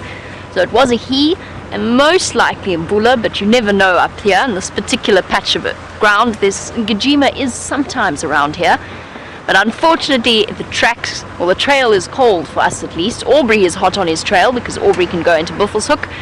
We unfortunately are not so fortunate, and we cannot head there. So what I'm going to do is I'm going to go across to Arathusa, because you've just been with Xivambalana and his lucky meal, his free meal, a drought victim of that buffalo. There's also one on Arathusa. Now yesterday when we went there, Dave and myself were positively overwhelmed by the smell. It was horrifying, and I think it was because the stomach cavity hadn't been opened and it was just all anyway. Now I want to go and head through there. Nothing had discovered it yesterday, but I'm sure that things are going to be different this afternoon, and we might have a chance of getting to see hyena. We could see lions even. They're scavenging off the carcass. So I want to, and of course always the opportunity to see lots and lots of vultures. So that, I think, is our plan from here, and then as it starts to get a little bit cooler and spaces open up with that lion sighting, then we can move in and enjoy spending a bit more time with them. But you never know, that's the plan. But who knows what things may change. You've seen with Xivambalana that leopards have no problem scavenging. So perhaps the leopard will be scavenging off our buffalo as well. While we move off, we did actually see Rex and Steph and Gendre on our boundary patrol. They looked as though they'd been frantically sprinting to follow up on those alarm calls. Let's go across to them and find things out. We were frantically sprinting there for a little bit, but we got there, and as usual, alarm calls stop happening and the bush seems perfectly silent and happy again. But it's not like we're going to leave the area. We're going to hang around in this particular area and see if whatever was disturbing those kudu is sticking around and perhaps disturb something else. While we're doing it, we have come to stand underneath a torchwood tree. Now this is a torchwood tree, a beautiful example of a torchwood tree. One of James's favorites as far as I know. That's in the milkwood. But the torchwood tree gets its name from the fact that it bears a fruit. This is what the fruit looks like. It's covered in a very tough skin and then has a thin fruity layer. That there's the fruit. Not very much, eh? You can have a look at that. But inside is a nut. And inside the nut is an oil. And that oil is very flammable. And that's why it's called the torchwood tree. It's also highly prized by elephant. I'm going to try and... excuse my face while I'm busy pulling it over here. Let's see. They are incredibly difficult to crack, as you saw there. Needed my thighs and everything employed. There is the nut, except that this one's dry. You can see it's not much nut for all that wood, eh? And it's been eaten by something. So something has gotten into this particular torchwood and left us, for all our effort, with nothing but a bunch of sawdust. Isn't that a pity? But you can see how much elephants enjoy these trees. They come and stand underneath these torchwood trees in summertime when the trees are dropping their fruit. And literally everywhere that you look, there's just elephant dung. There's elephant dung here, and there's elephant dung here, and there's elephant dung there, and there's elephant dung there. And in almost every pile of elephant dung is this little scattering of torchwoods. You can see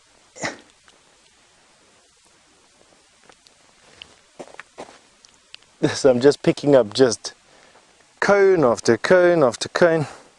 That there has been through an elephant's tummy. Not the best, eh? Have a look at what else we've found.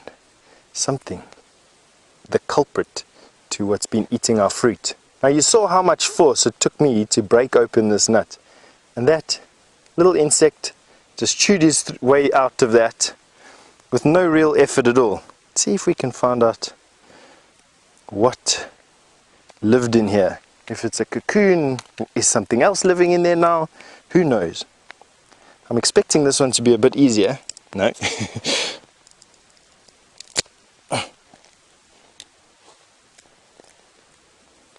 There's the egg case there. Oh, dropped it.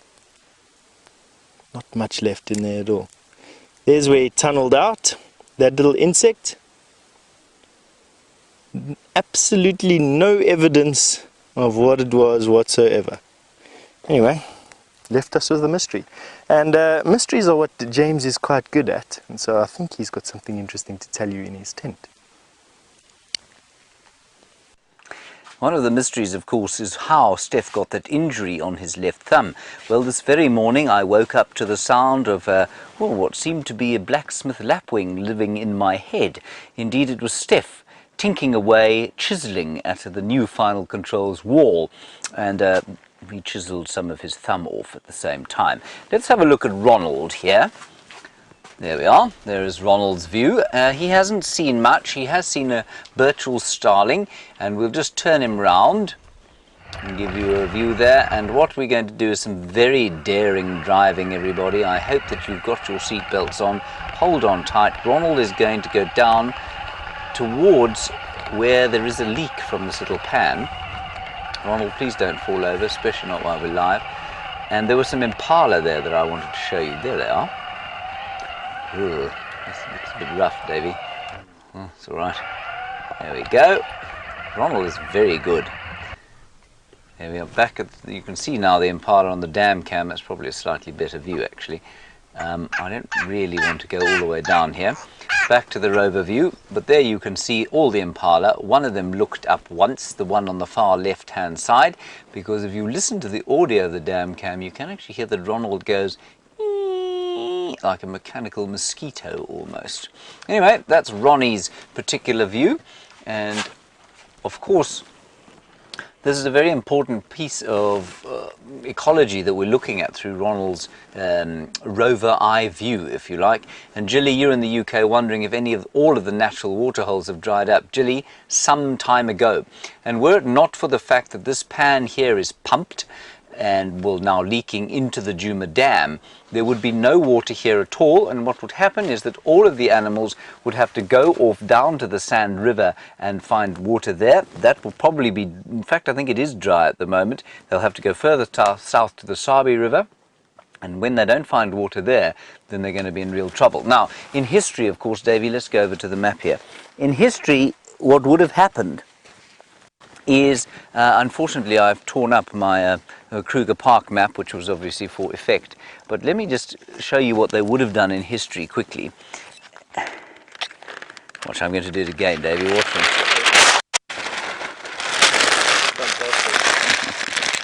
I will pick this up, I promise, everybody. I've just tossed it. Taylor's caught it like a slip catcher in the field.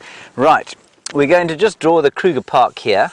That's the Kruger like I drew it for you before. It looks like a sort of boot. If you actually look at the map, it doesn't really look like that so much. But over here, of course, in the western horizon, we have the Drakensberg Mountains. Looks just like that, doesn't it, David? It does, yes. Almost exactly the same as I have indicated it there. Now, what the animals used to do, Gilly, at this time of the year, there are a number of permanent rivers that run here. There's the Limpopo, which is, of course, our northern boundary. There's the Luvuvu, which goes along like that. They meet over there. There is the Letaba, the Olifants. Then there is, of course, the Sand and the Sabi, which meets somewhere around there. And then there's the Crocodile in the real south of the park. So those are the rivers here. Now, of course, in the summertime, these would all flow. And then in the winter, some of them would remain flowing. Most of these are actually perennial, but on a really dry year like this, many of them would dry. But what used to happen is that there would be a migration of animals towards the mountains. Because, of course, these are the catchment areas. The catchments for all these rivers are up here in the mountains. And the animals would move towards here, drink from springs, behind mountain sort of ponds and pans to drink from. But, of course, now they can't do that because they have got 6 million people living on the borders of the Kruger National Park. And those people, of course, have got between the ancient migration routes of the animals. These are beautiful people, don't you think? Right? Yes, James. There's a lady, and there's a man, and there is their child. Simple one-child family there. Wonderful. Okay, let's head across to Xivambalana, he who cries like the emerald-spotted wood dove.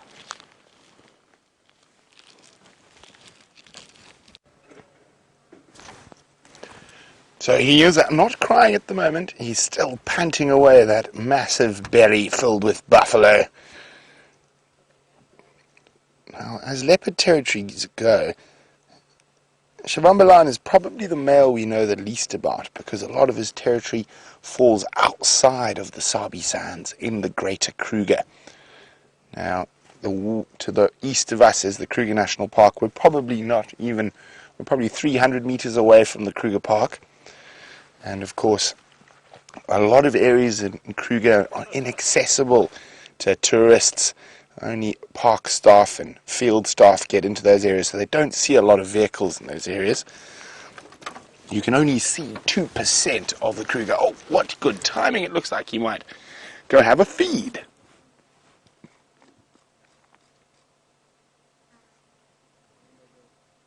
Oh, look at those flies buzzing around him. That's not going to bother him. A free meal's a free meal.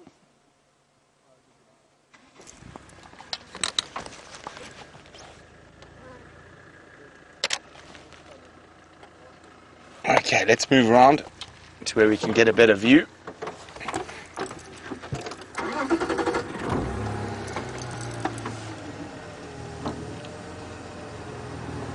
Now, those of you who take screenshots, I'd say get ready. There's going to be some impressive ones with this light and those flies buzzing about his face.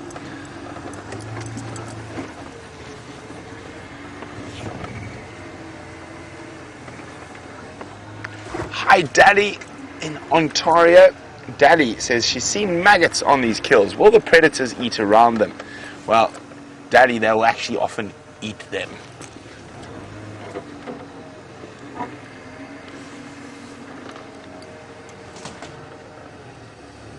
Okay, here we go.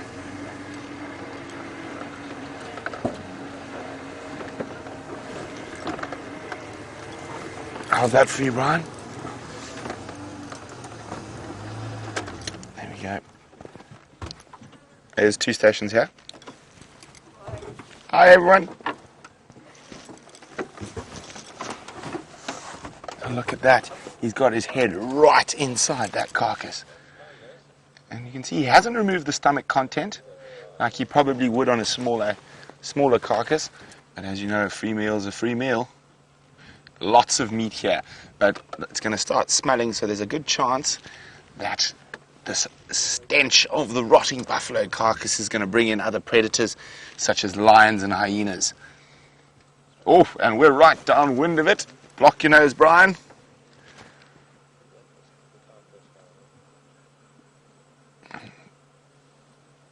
Look at those flies buzzing about.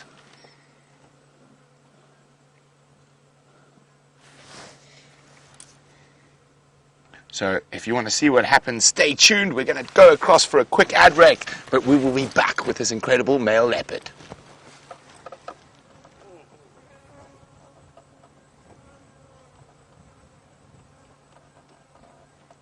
Okay, so we've done the fresh produce section, and here we're at the butchery section of our adverts today.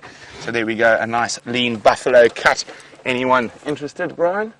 Delicious. Delicious, exactly. Yes, this is what we'd call well-aged buffalo, specially marinated in fly feces.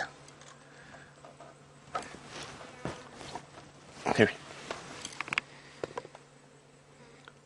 Now, as it's not always about the big hairies and scaries, so from Xivambalana and the butchery to skink, it's with Steph. Definitely isn't about the hairies as me. I have none on top of my head. We've just come to such a peaceful part of our walk today. Everything has just calmed down, started cooler, and we've come up to this beautiful crossing here with a jackalberry and a thicket on our one side and a massive termite mound and an enormous knobthorn. Right there in the distance, that Y-shaped knobthorn is just a big tree. One of those things that I like to walk towards on walks like this and go and share a moment with a tree like that. You're looking at a tree that's a couple of 100 years old. Imagine what that tree's seen walking through here in its lifetime. Now always when you get to a crossing like this, it is a good idea to look both upstream and downstream, because drainage lines are cool to lie in. They have sand that can be scraped away to reveal a moist layer underneath that's quite cold. Very often you'll find leopard and buffalo and lion lying up in drainage lines. It's always a good idea just to look upstream, look downstream, and then you can do your crossing. And just have a look at the way the floodwaters here have absolutely mangled this jackalberry tree. These are normally quite large trees. They grow up to 20 meters tall out here in the bush. One of the very largest of the trees out here, but this one will never get that tall. And I think it's because it keeps on getting damaged by floods. It can only be. I can't imagine elephant would damage this. I'm actually just wanting to walk across here and see what exactly it is that I can see on this tree. Lots of big branches that have been broken off. Could it have been elephant damage when it was younger? Absolutely. These areas here now have let fungus in, and fungus is what rots out the core of these trees and makes them all hollow. And you can see here another beautiful, not quite hollow, still quite hard. Oh, very dense in actual fact. The heartwood of this particular tree right in here. And it's inside here that you'll find a lot of animals making their dens. Bush babies and civets, genets. You'll find a host of birds will live inside here. And the very, very big jackalberry stumps, the ones that are about this wide, these holes provide the nesting space for the southern ground hornbill, one of the rarest birds that we have out here. And they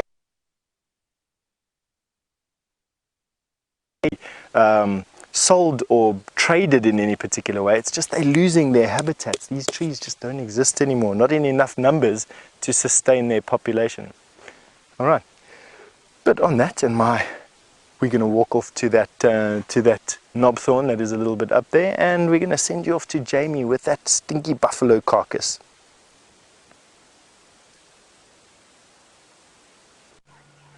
And not nearly as stinky as it was yesterday, to my profound relief, and I'm sure VM's as well. Just look at this. This is absolutely mind-boggling. This entire buffalo has been consumed and eaten from yesterday afternoon when we first saw it and it wasn't touched, to now by vultures. This is not the work of hyenas. The vultures have stripped this carcass clean. Absolutely incredible. The flies are doing their work as well, and a couple of maggots. But other than that, it's absolutely phenomenal.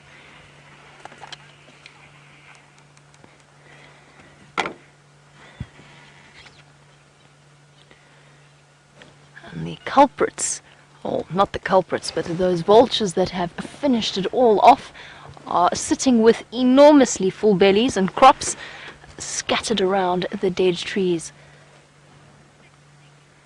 It's incredible, too full to even descend down to the carcass and feed off it.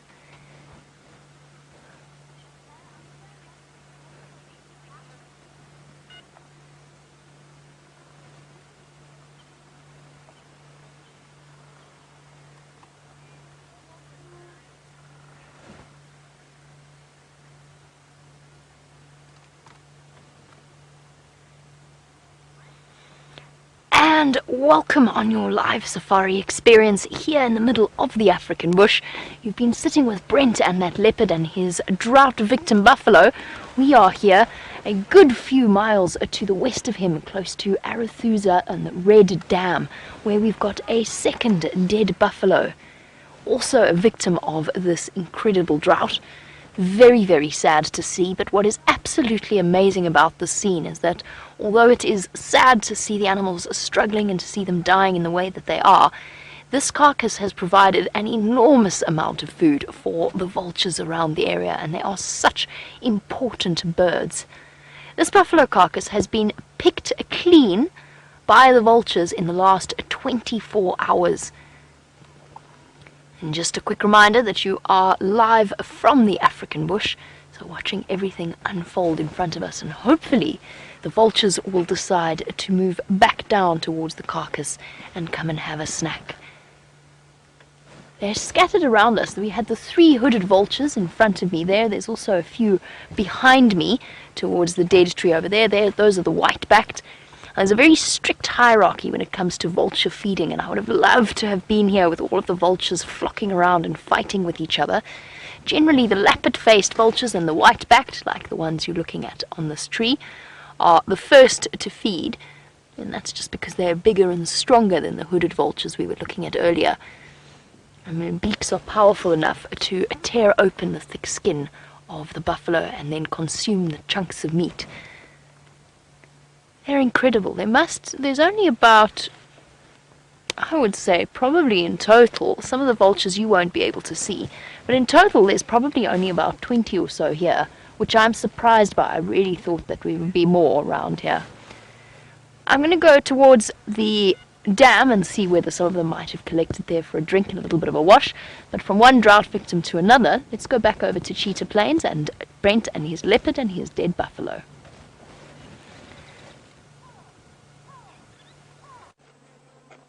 You can hear him crunching through, or actually using his premolars like a big strong pair of side cutters to cut through that thick hide of the buffalo.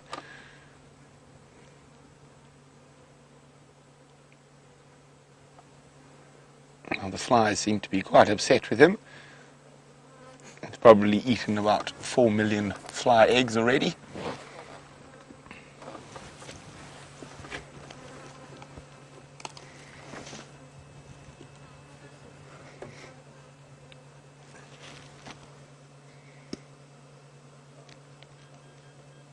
Lots and lots of meat here, and it looks like he's enjoyed most of it to himself. Must have stumbled upon it when it was still quite fresh. Oh, look at those claws. He's gripping into the...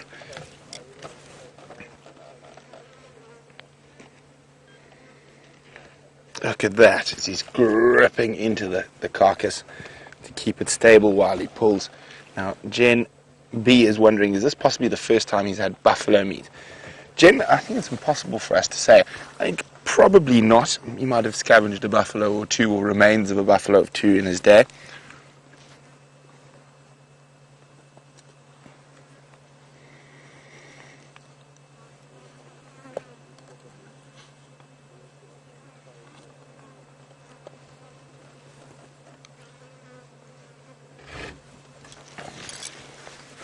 Now can you hear that buzz, Brian, over the mic? Now, Brian's just going to turn up the sound.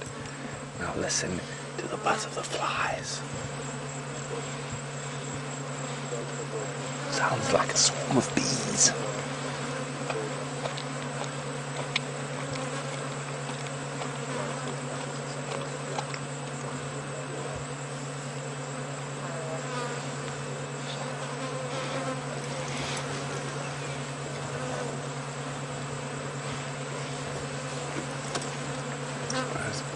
Quite a few different species of flies there.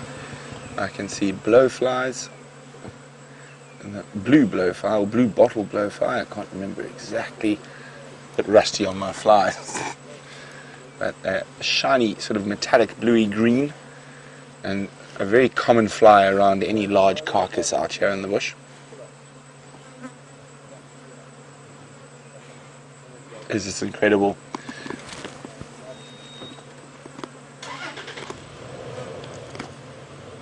So unfortunately, the big fancy machine and final control that makes all of this work has just had a bit of a glitch. So we're going to stay right here on Cheetah Plains, private game reserve with Xivambalana, but we are going to have to go to Tech Loop for a few seconds. We'll be back. Don't go anywhere. So he's moved off the carcass. I think he might just be looking for shade, but we're trying to see where he's going. I think he's just looking for a bit of shade. So what happens, he actually got just so annoyed with the flies that he had to get away. We do apologize about that little tech glitch. Hopefully all sorted now.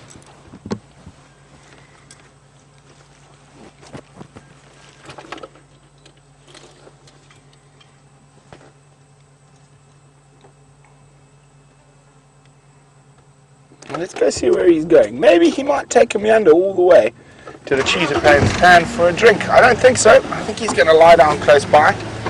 But let's go have a look.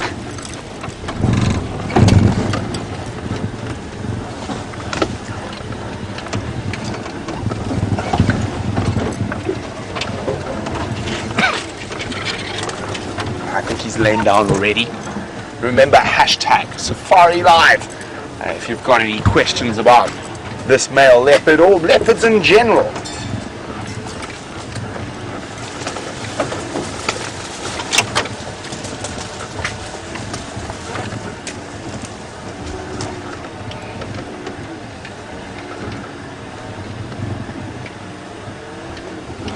Now, from a mammalian leopard to a plant leopard with Steph. Oh, no, we're not. We're staying with us. And a mammalian leopard, not a plant leopard. Hello, big boy. Those flies get too much for you, bud.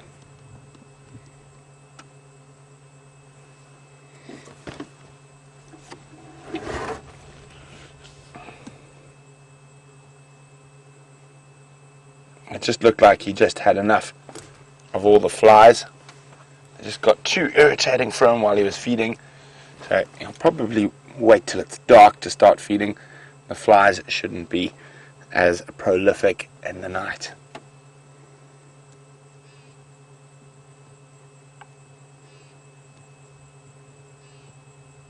Okay, well, I think we're just going to sit here, see if he goes back to feed on the carcass, or if some hyenas arrive. While we do that, let's go see how Jamie's faring back up north. We've made our way back onto Juma and are slowly but surely pottering back towards those lions and their adorable little cubs. I was going to go to Red Dam and just check out what was happening there, but there were actually a couple of safari vehicles already in the area. We didn't want to ruin any guest photos or get in the way, so we've left them for now. I wish we could have gone there or seen them when they had just discovered the carcass, because watching vultures gather around a large carcass like that is absolutely incredible. Didn't Taylor start a Bottoms of Africa calendar? Oh, they just turned at the wrong moment. Well, she suggested the best screenshots for Bottoms of Africa. Well, we had a lovely view of those zebras wandering along Zoe's road. There we go. Not quite. Quite a fluffy little bottom. Zebra foal. Walking at the back of the herd. They're making all that noise. I can hear rustling off in the bushes just a little bit ahead. Perhaps there's elephants here as well. Let's go a bit closer. There's nothing quite like a zebra in the late afternoon light. The stripy horses of Africa.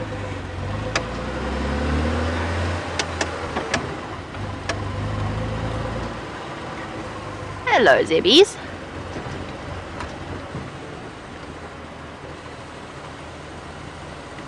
Let's go nice and slowly so that we don't startle them. There's the rest of the herd.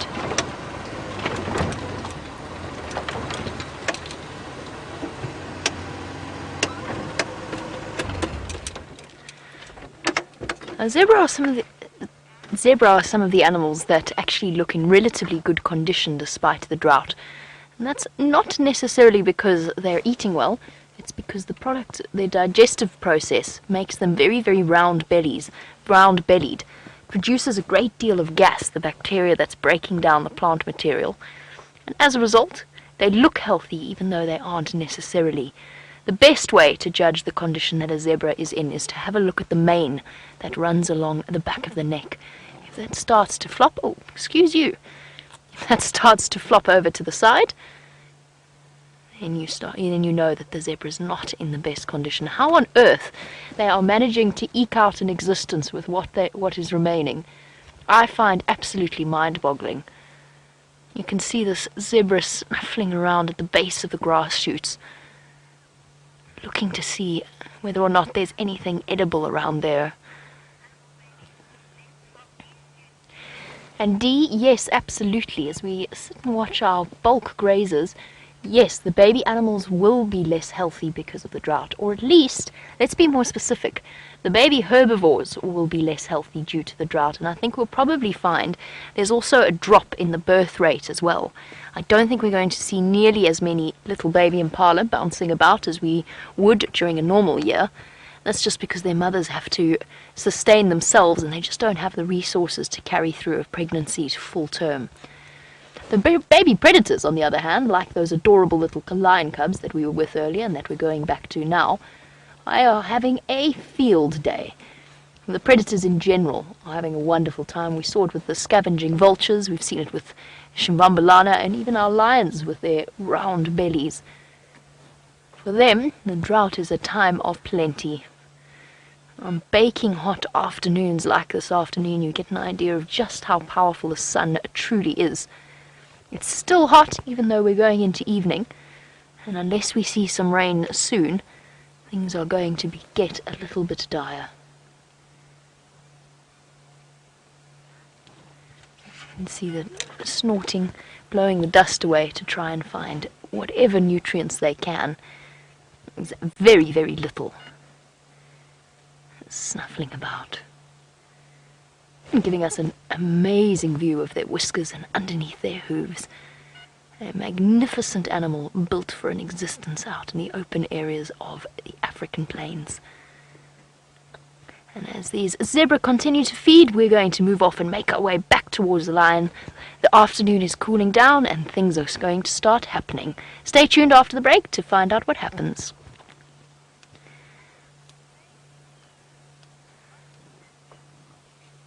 And those of you watching on the internet, you of course don't have to deal with any ad breaks, and in fact, of course, we don't have any ad breaks at all. We are just practicing to make sure that we have it nice and smooth for when we do our television shows. Let's get another view of this little foal. Still... oh no, it's going to go the other way. Hello little one. Oh, sorry, veer straight into the sun.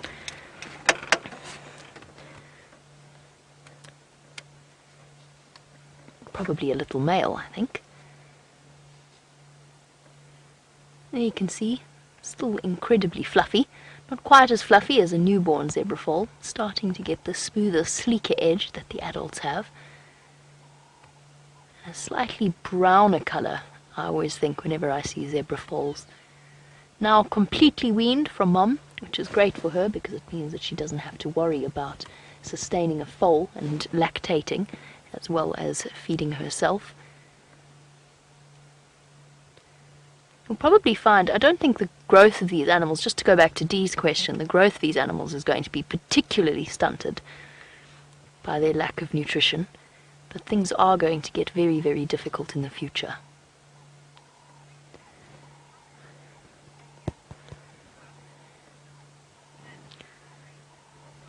And hello to Thomas in Pennsylvania on the subject of our drought and the difficult times that lie ahead for our poor animals.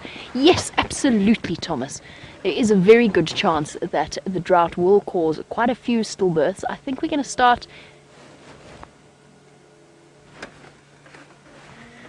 very peculiar sound coming from Rusty there. Some creaking and groaning going on. Made me a bit concerned.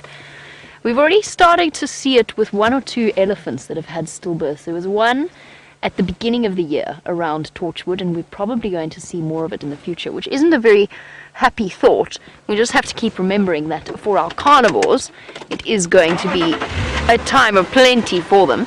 But the buffalo, the impala, I think impala will probably fare the best, just because they are mixed feeders, which means that they've got digestive systems that cope quite well with different types of food. They can feed off leaves and other such things, which also will help to keep them sustained.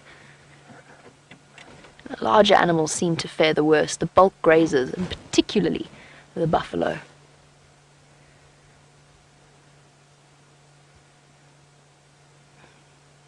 You can see the tail with its beautiful hair that works perfectly as a fly swatter. Stops the biting stable flies and other flies from settling in and causing the animal discomfort. Go back to our lions, see what's happening there. In the meantime, probably our journey is going to take us right past the tent. You get to go and have a look and get thoroughly entertained by Mr. Hendry.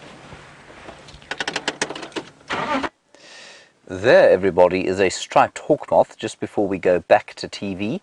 An astonishing animal, and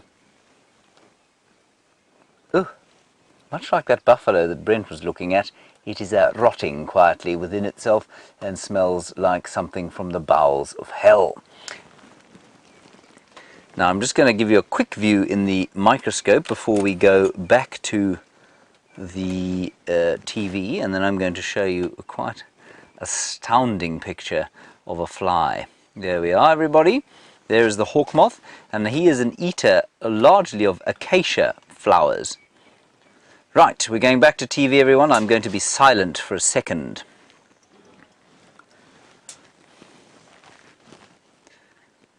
Welcome back, welcome back. It's lovely to have you with us. You're in the tent here, and the tent, of course, in the middle of the Greater Kruger National Park, a live safari. We've got Steph out on foot, Brent out in a car, Jamie also out in a car. We've had leopards, we've had lions, we've had elephants today. An incredible, incredible day out in the African wild. My name is James, Dave is on camera, and if you have been watching, which I suspect you have, with the incredible action we've had today, you would have seen a number of disgusting looking flies on the carcass of that buffalo that we think probably died of drought, being eaten by that leopard who clearly does not have a taste for fine cuisine, because if he did, he wouldn't be going anywhere near what is quite possibly the stinkiest meat in all the 8.5 million acres of the Greater Limpopo Transfrontier Park.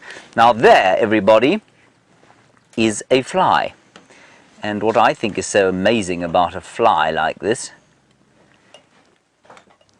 is the parts. Look at the eyes, enormous, enormous eyes, covered in hairs and all sorts of things, and golden. It's not the same species as the ones that are on that buffalo, by the way, but you can see the golden head, and we caught this one in the middle of a fly trap, which is well, it's a fairly disgusting thing. Now, what I want to show you also is the way it flies. You see that the wings, of course, have got nothing in the way of bone. They must remain stiff purely from hydraulic pressure, and that means that there is hemolymph, or blood, if you like, insect blood, running through those dark veins over the wings, and that's how this insect and most insects remain or keep their wings in a stiff fashion, which I think is rather magnificent. Right, that was the fly, everybody. Someone who cannot fly but can walk a great distance, Stefan. Let's go and take a look. We can walk, thank you very much, and we can also track, and we've got such an interesting sequence of tracks to show you. Underneath my feet here is the home of a tortoise. There's a tortoise that was living in here, or is living in here. Very similar shape to the tortoise we saw yesterday, but this tortoise went on an excursion today, and I have no doubt because this particular tortoise is probably running out of a little bit of water or food and wanted to come and see if there was any vegetation close by to feast on. But the way we're going to do it, and have a look at this, we're going to follow his footprints today, and we'll show you what happened to him. He came out, and you can't really see much here. But here you'll start to see where his feet started to drag in the sand. There and there. That's his left foot and his right set of feet. Then he walked to here. Have a look here, to here. Then you can see the tracks in the sand. Then he got to this place, which was pretty high, and he probably looked around and said, but hang on, there's no grass here, there's no water or anything. I need to go back home. But I'm not quite sure of myself just yet. And then he walked through here. Walked through the sand, came up to here, here's some scrape marks here, up through here, there, to here. Now you can really start to see his tracks coming out here. All the way through, there's his little foot, that's his toenail, that's his toenails. As he's busy walking, he's putting his foot down, and then because of this wide body, he's doing this with his toenails. And that's what we're seeing here, is that toenail drag there. Here he came, and this is where he decided, no, hang on, I've had enough. I've had absolutely enough of this particular day. And he turned immediately, boom. You can see the knobs on the bottom of his feet, there and there. And then he started to come this way. And you can see here he went here, all the way down. Here's those scrape marks, distinctive scrape marks again. beeline straight through here, up here, the last scrape mark there, and then boom, back into his hole. So this tortoise literally just came out of the hole to see what was going on and then disappeared back into his home again. Isn't that fantastic? Just such a nice story about this sort of end of the dry season. Even tortoises are starting to get a little bit edgy, a little bit hungry and everything else. They are very drought resilient though, so not to worry. I think this tortoise is going to be all okay. There were some leaves lying there. I'm going to put their leaves back. Yesterday we found a tortoise estivating in a termite mound, and it also had this covering of leaves behind it, and sort of, who am I to disturb a tortoise's sleep? Alright, now we think we found the cause of that particular kudu making the noise. There's a female leopard track that has come through this thicket here. Very difficult for us to actually show you that track, so I want to see if I can pick one up for you. But nevertheless, it is a female leopard that walked through here on this game path right here. Let's see if we can go and find you a track here. And I think that that is what we heard making, well, that's definitely, the kudus were barking and we didn't know what it was, but I'm fairly sure that the kudus were barking at this leopard, and the leopard tracks are heading straight towards the lodge, Galago and Vuyatella. So for those of you with that eye on the damn cameras, absolutely keep your eye on the damn cameras there and see if perhaps Karula doesn't pop out there. This track is dainty enough for it to be Karula's track, and I say that in as nice a way as possible. She's got this beautiful, small, perfect track. Just a real classic sort of leopard track, but on a tiny scale. She's got a very small foot for a female leopard, a full-grown female leopard at least anyway. It's a lovely day. Sun is now calming down dramatically, and it's losing a little bit of its heat, and it's giving us the chance to absolutely just enjoy. I'm still busy looking here for that track. Well, I'll try and find a nice track to try and show you, and James has got his microscope in play again. Right, everybody, have a look at this over here. I think we have found something quite interesting. Don't look at it, David. Did you see it? No. Oh, good. Now, what I want you to do is look in the microscope, and you can tell me what you think we're looking at. It's a mystery, a quiz. Hashtag Safari Live, questions at wildearth.tv. Tell us what on earth I have got in the microscope here right now. Now I'm going to hide that. Rebecca, well done. That was very fast of you. I'm just going to toss that clue over there. And now I'm going to show you some baboon poo.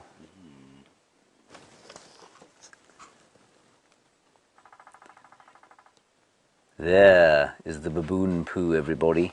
And what it's been eating is guarri berries. That sort of copperish thing there is a guarri berry. And something else it's eaten is a normally indigestible thing. And that there, that white thing sparkling like a star, is a grass seed. And it's protected by all those hairs on it. And I think it's passed entirely through the baboon's digestive system, unharmed. In fact, that's a ridiculous thing to have said. It wouldn't be that colour at all. What's happened is it's got stuck on this baboon poo when it was fresh. Now, round about exactly the same place that this particular baboon poo was found, Rebecca, she's getting really good at that, we have some dwarf mongoose poo. Now, that baboon poo is almost entirely, of course, vegetation. They will eat meat if they can. They'll even catch little impala lambs when they're born at the end of November. But they will eat a lot of vegetation, and that is largely just guarri berries, which taste like nothing on earth after a dry year like we've had. But also found by the inimitable Taylor McCurdy on top of the termite mound there was this.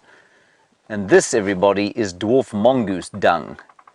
Now, you can't really make out what's going on there, except if you look very carefully, you can see bits and pieces of insect exoskeleton. Now, an insect exoskeleton, there's a really nice example of some beetle exoskeleton.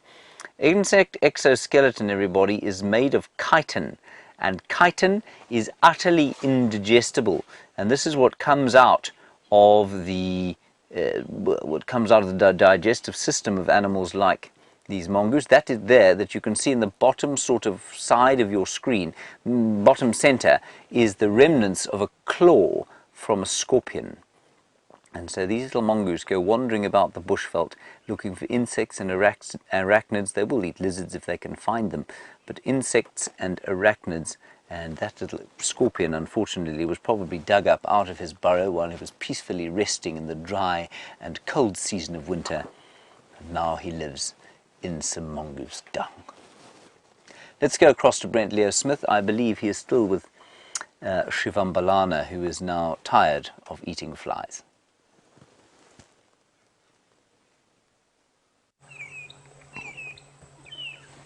Well, there we go. He is snoozing properly.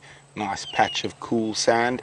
Remember, any questions, pop them through to me using the hashtag SafariLive on Twitter. We are with Xivambalana, the dominant male leopard here on the east of Cheetah Plains.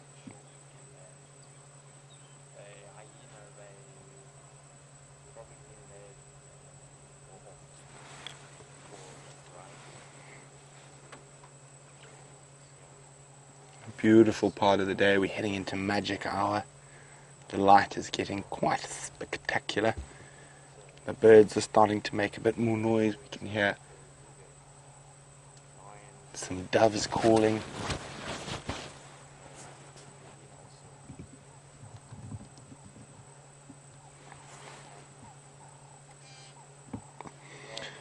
Michael would like to know whether this leopard can get bovine TB from eating that buffalo. Most definitely. He probably already has bovine TB. Most of the big cats in this part of the Kruger already will have picked up bovine TB. So it's probably, he's already there. Now, a lot of the cats are showing sort of more immunity to the TB than they used to. So if we have a look at the lions and stuff, we're not really seeing as much sign of TB on the lions as say we were 10 years ago or so, when I was first in the Sabi Sands. So I think what's happened is that the lions and leopards who have got immunity to, or strong immunity against bovine TB, have survived. And, the flies are still getting to him.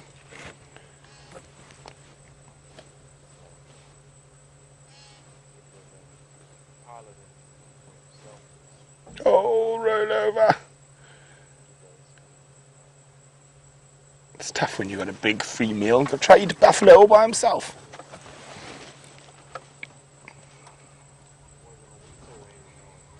I'm really surprised there are no hyenas here yet.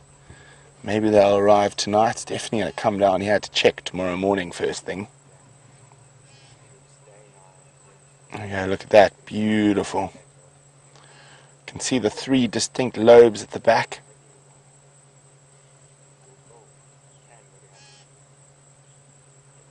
Isn't that just absolutely gorgeous?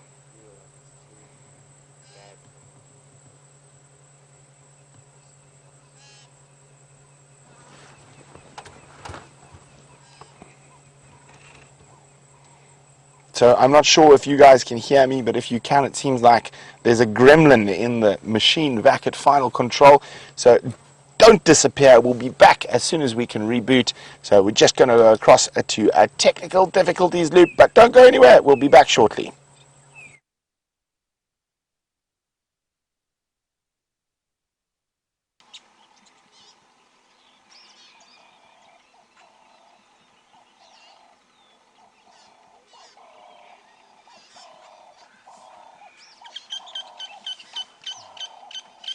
We'll be back with you shortly.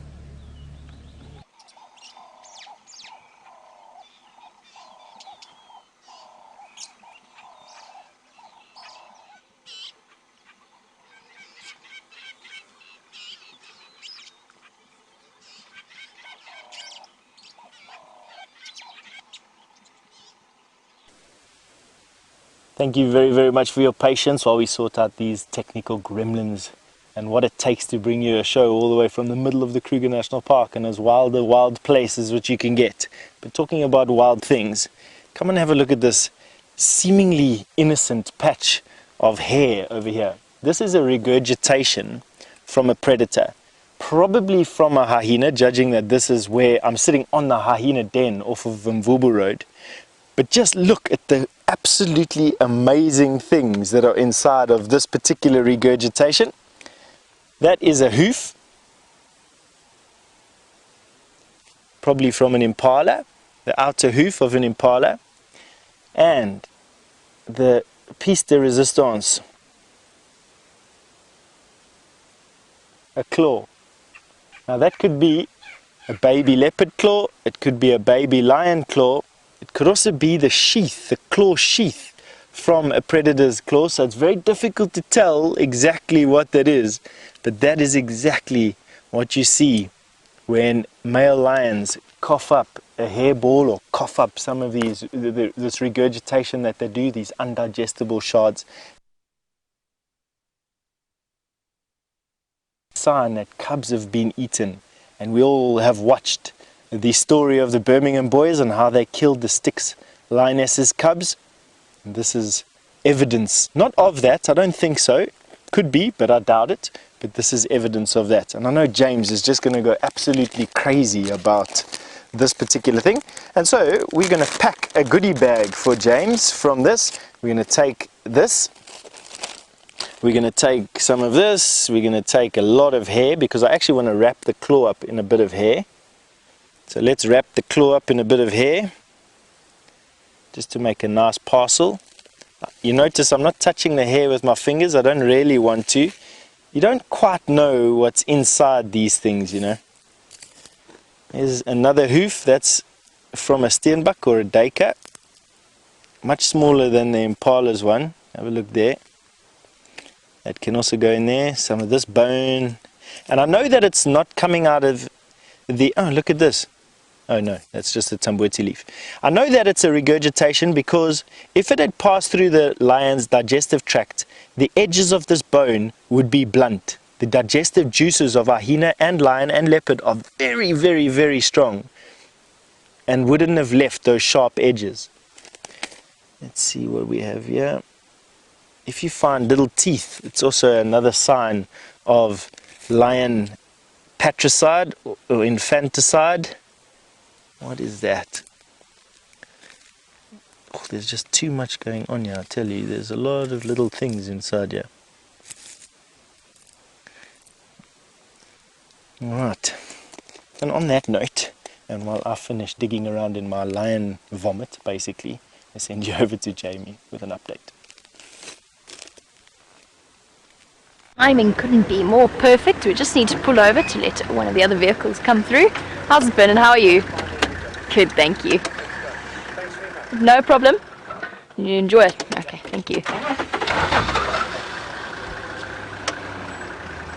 Just playing a bit of musical vehicles right now.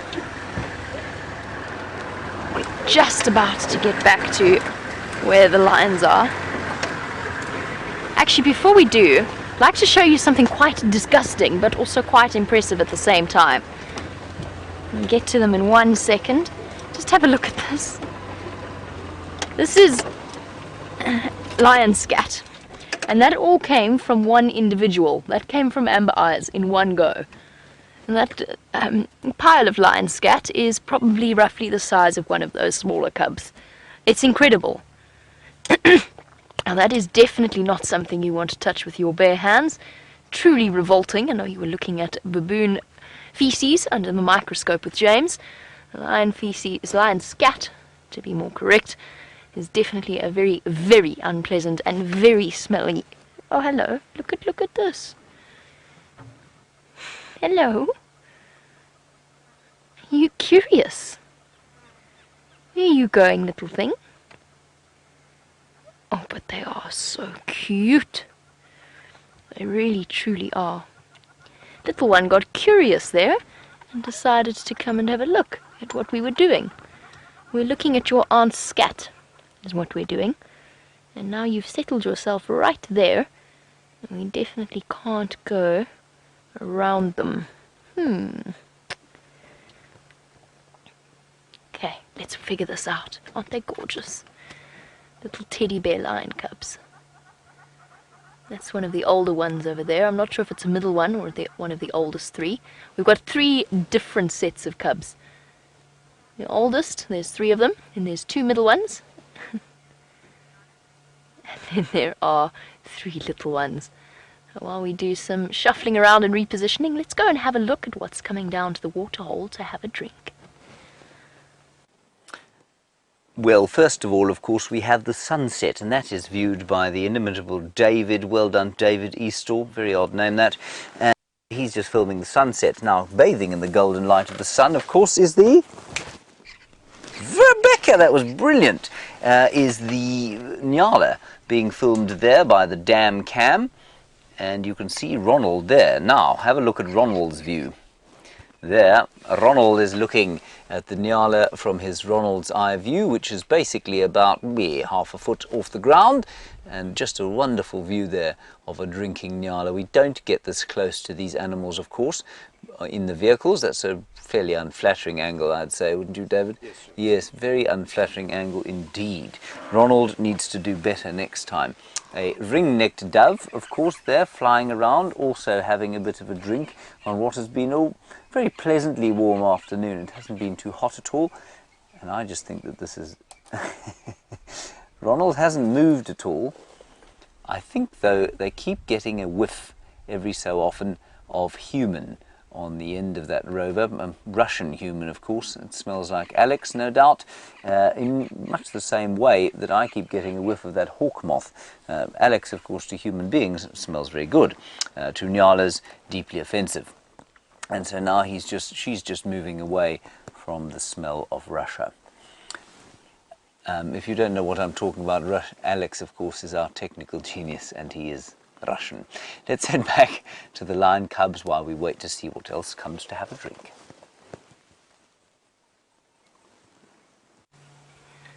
From the Djuma Dam right across to the heart of Djuma, we are back with the Nkuhumas just off Gowrie Cut Line, one of their favourite spots. And now that it has cooled down, these are the scenes that we were so eagerly anticipating.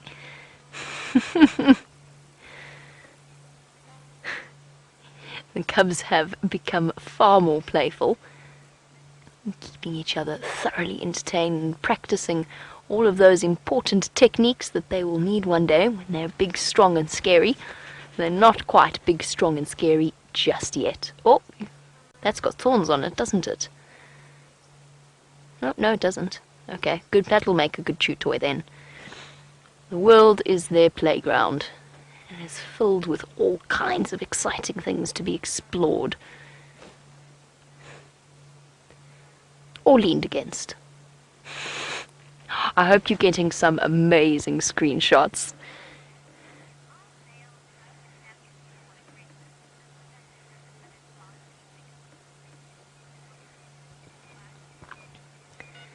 We've got a lovely mix of what we think's about 5 females and 3 little males.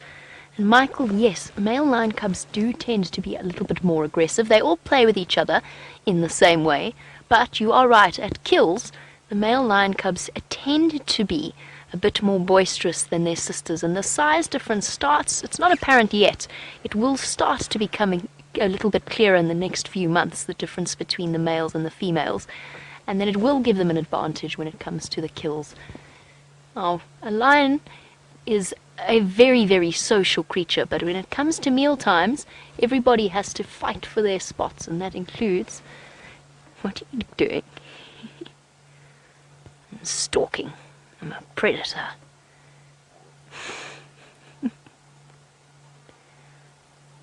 I think the game is up, little one. I think you've been spotted. Yes, it does include fighting for the spotter to kill, and little cubs often get a little bit battered about and a bit even injured at times if they overstep the boundaries. We saw that wonderful scene with Brent where one of the Styx cubs was casually just removed by a very patient, quite tolerant Birmingham male from the kill they were feeding on. But they're not always that gentle, and sometimes the cubs get a little bit sort of knocked about. Lions always pull their punches, though, when it comes to family.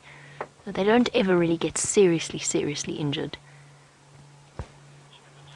And what's amazing about this is they're starting to show this incredible curiosity, roaming a little bit further and further afield each time. That, of course, is what got little Hansel and Gretel into trouble, the two missing lion cubs. Oh, time to stop and just have a quick scratch. You can see it in the brightness of their expressions.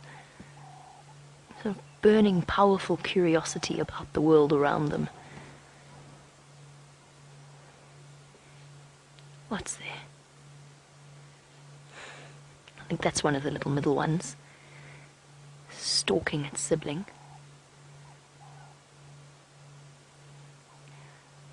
Ha! Got you!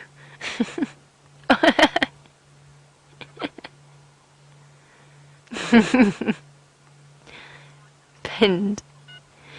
And of course, those skills are going to be so crucial. I haven't quite mastered them just yet. But practicing on each other is a really good way to learn. And look, they're starting to get the black tufts on the tip of their tails as well. If we have a look down there. Here we go. Like a proper adult lion. Oh, are we being stalked now? No, distraction.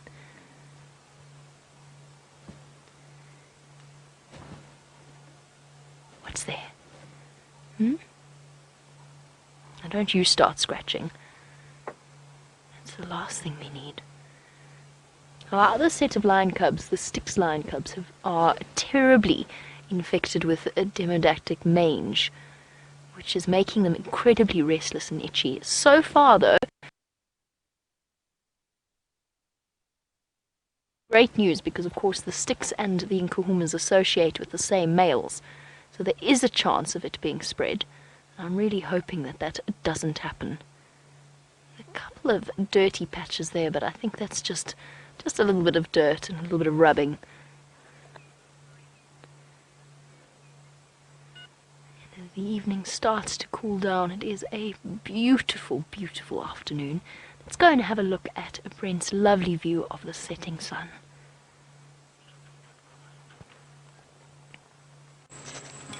So Jamie's far up in the west, and we are way on the east, right on the edge of the Kruger National Park. We're watching the gorgeous African sunset dip down below the western horizon slowly. But of course, not only do we have a gorgeous sunset to look at, we have a gorgeous male leopard who's still snoozing as well.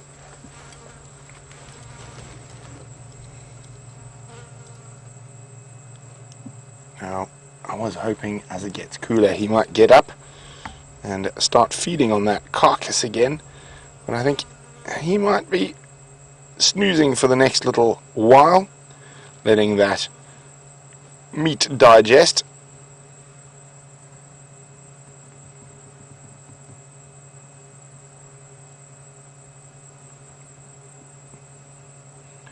So I don't think he's going to feed anytime soon. So what we're going to do is we're going to leave him be.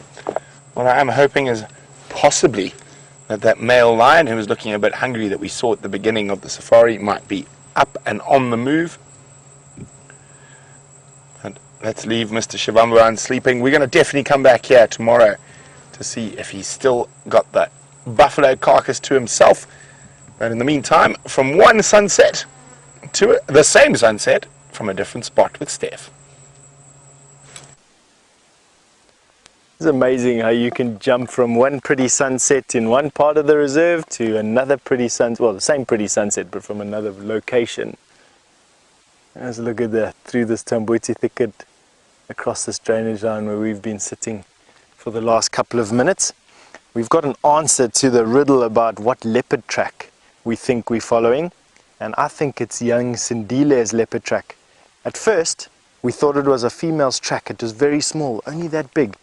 Literally as big as my palm. Oh, excuse my hands, I've been digging around in the sand, so my hands are very dirty. It was only about this big, which is exactly a female leopard track, but we found some fresh tracks of his, definitely I think a male's track, and the only track that's small, like a female, that we have right here, right now, Isindile that would be walking around this area. And definitely sounds like it's a riddle, at least anyway. But just have a look at this wonderful sunset going down here behind us. Some clouds in the distance. I don't quite know what that's heralding, but who knows? That's a nice thing about this place, is we will see it no matter what. In any case, we're going to send you over to James from the tent. We've just decided to have a quick update on the stingless bees living in the skull of this giraffe. Now, those of you who watched us during Father's Day or perhaps during Big Cat Week would have noticed one of our special stars, and that is, there she is. Her name's Martha, Martha the stingless bee, and that's her husband Michael. And you can see they've just deposited some fresh wax on the top there of their little tunnel. And you know, since Father's Day, which was when? When was Father's Day, David? That was June. They have hardly built onto this thing. They haven't done a great deal or spent a huge amount of effort on it. And I think it's because they've been largely inactive. Now, there are probably more than just Martha and Michael in there. I suspect there are quite a few in there. Perhaps a Marvin, a Mickey, a Mark even inside there. A Marion. And what they're that's absolutely ridiculous. I won't do that again. What they're doing is creating some very sort of sour sweet honey, and it's in little cells exactly like you'd expect bees to be in. You know those sort of hexagonal cells that a normal honey bee has. And what they're doing there is putting their larvae in, but they're a very small colony of them, and they're living in the nasal passages, not the brain case of this giraffe. Now, come over here. Let's have a look at the dam cam. Oh, hippopotamus and waterbuck. Ronald, your old mate, Henry the hippo, is on his way back. For those of you who didn't see last night, everybody, Ronald had an amazing experience with Henry there. He went down to the bottom of the Djuma Dam, and he sat not 3 meters from Henry's back foot. It was wonderful. Have a look at the rover. There is Ronald's view of the waterbuck. We're not going to move Ronald now, but I do hope very fervently that Ronald is going to end this drive as he did yesterday's drive, just behind the right back heel of Henry the hippo. Now, you would have watched Henry last night. Zumi, you were doing a fantastic job. Thank you very much. Well, you would have watched, perhaps, you would have watched Henry turning round, smelling again the rover. We got to within just 3 meters of him, and then he turned round, he smelt us, and he got a little bit of a fright and walked off. So we'll see what happens later with him. Let's go back to those incredible little cats. I think incredible is a wonderful description. Adorable, engaging. You can't even stop watching them. They are just too precious for words. And I'm so happy to see that all 8 of them are back together once again. The milk bar's opened up. The little one at the back still wants to play. Looks like a little male to me. A fluffy face. They do start to show signs of their manes developing. At a couple, only really about 6 or so months old. And we'll start to see the difference more and more clearly. Initially it was quite tricky to closely examine underneath their tails. But it's getting easier to differentiate now. Oh, exhausted. Coming to bug Mom.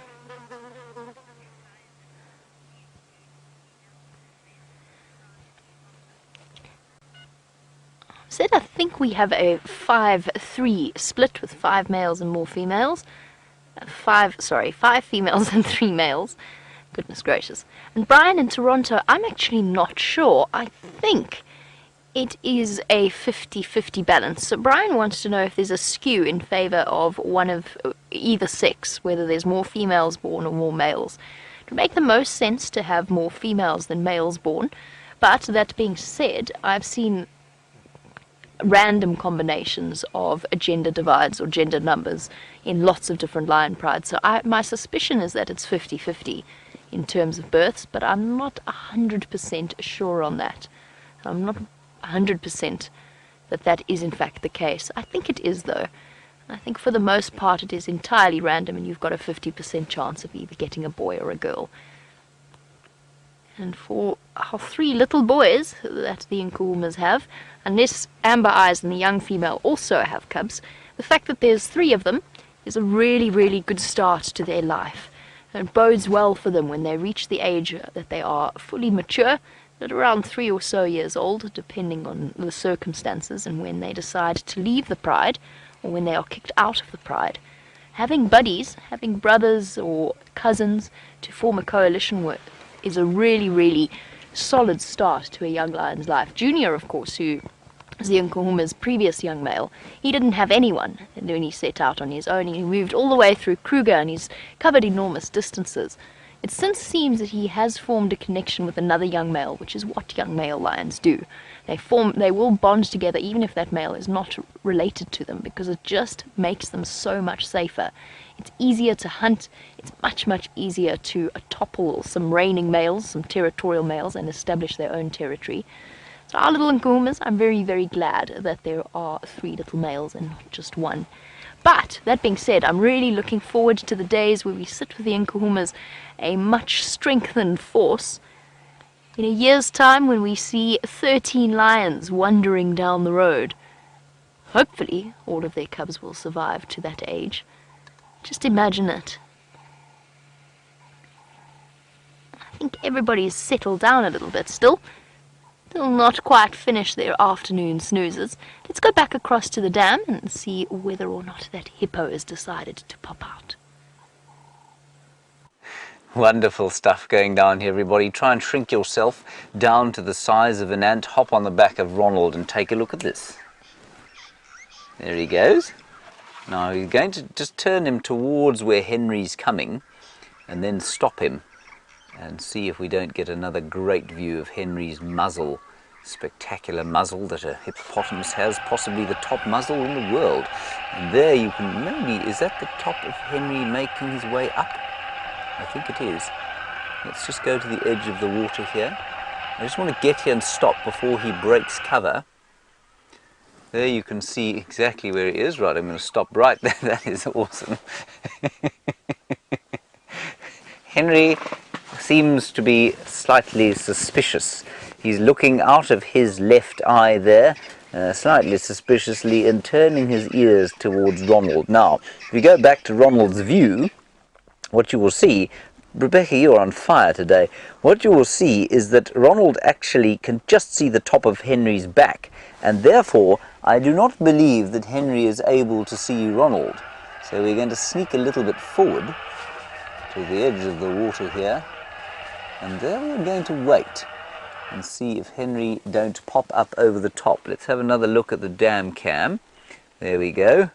They are faced off. They look like they're much closer there, but of course you can see that Henry can... Oh, here we go. Here comes Henry, everybody. Come on, Henry.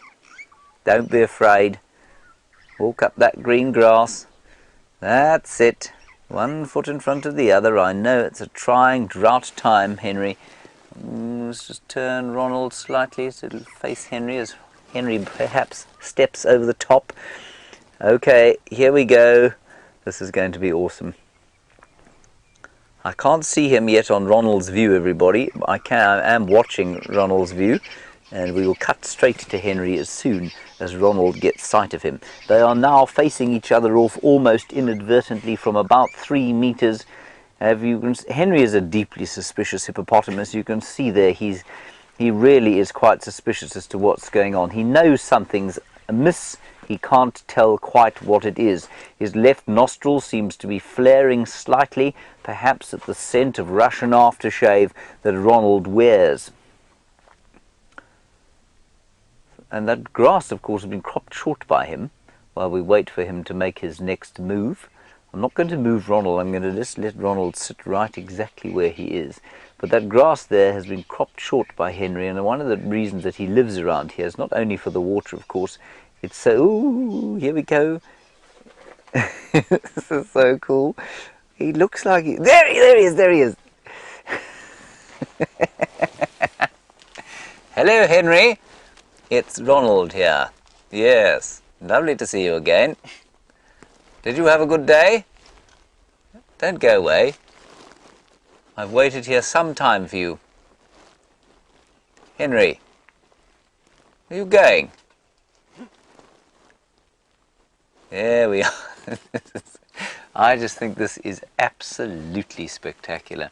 The development of Ronald and Henry's relationship is sure to go down in the annals of social history for time immemorial. Like the relationship, I suppose, between R2-D2 and the Wookiee. Almost exactly the same, really. Yes. Henry is still very suspicious. Well, it might be that he's suspicious, or he's just a ponderous fellow. I think your view of him at the moment is by far the best, but you can see him looking at Ronald there. Let's see if he goes back into the water or not. I don't want to move Ronald at this stage. If Henry starts to look like he's going to go into the water, he keeps looking towards Ronald. That's it. That's it. I'm sure he can smell him, everyone. I don't know if you watched last night, but we really literally got to within 2.5 meters of his back foot without him reacting at all. He turned around, saw Ronald, and then smelled him and became quite offended. Alrighty, let's go back. We're going to see what happens with this hippopotamus and with Ronald, our rover. Let's go back to Brent Leo Smith, the maned guide, and see his maned critter.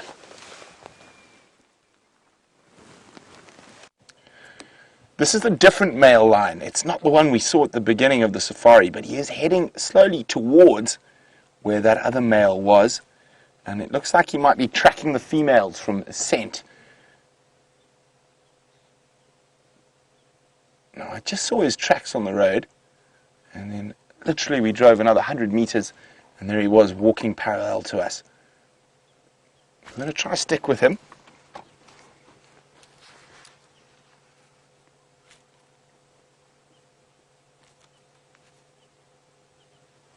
There he goes. Now, this is quite a thick area, but we will try our best. I'm hoping he heads back towards the road, which actually looks like he's going to... No. Might do.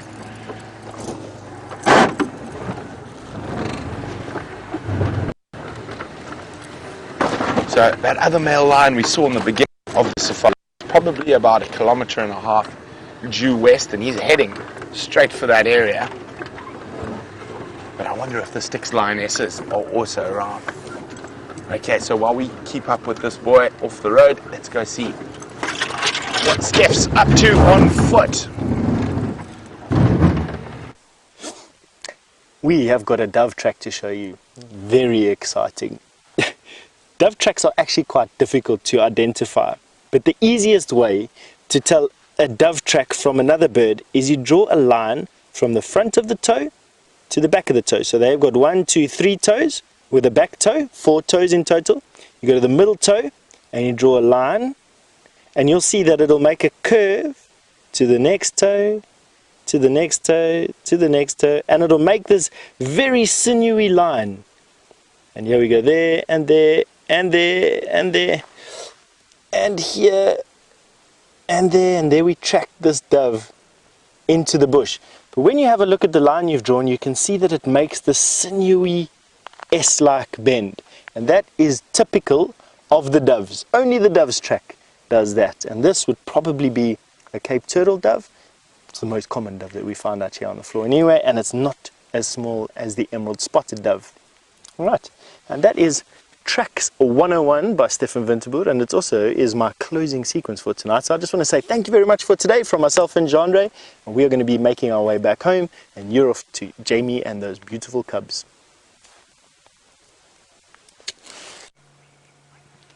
Somebody's getting very, very brave.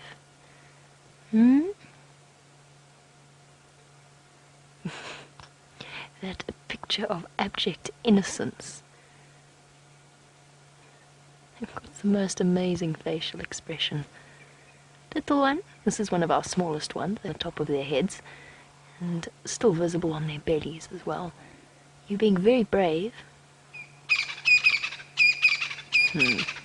I think it's interested in the Franklin that's behind me. Hello. You're going to practice your hunting skills. Not so easy to catch, Franklin. Might be a little bit tricky.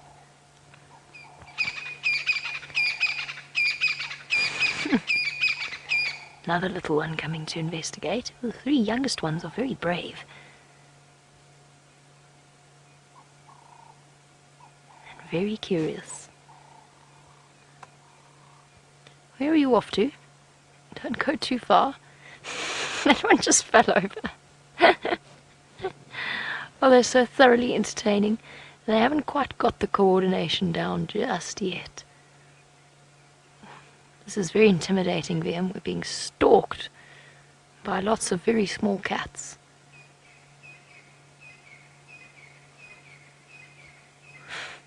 One's stalking the Franklin, the other one is stalking the other cub, and doesn't realize it's been stalked itself.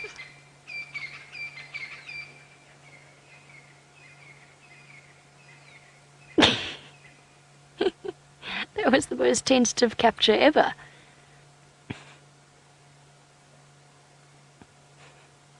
Distracted by each other.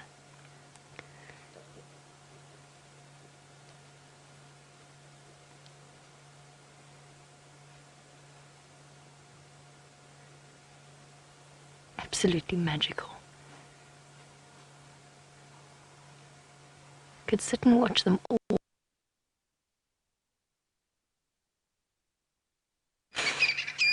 Pounce.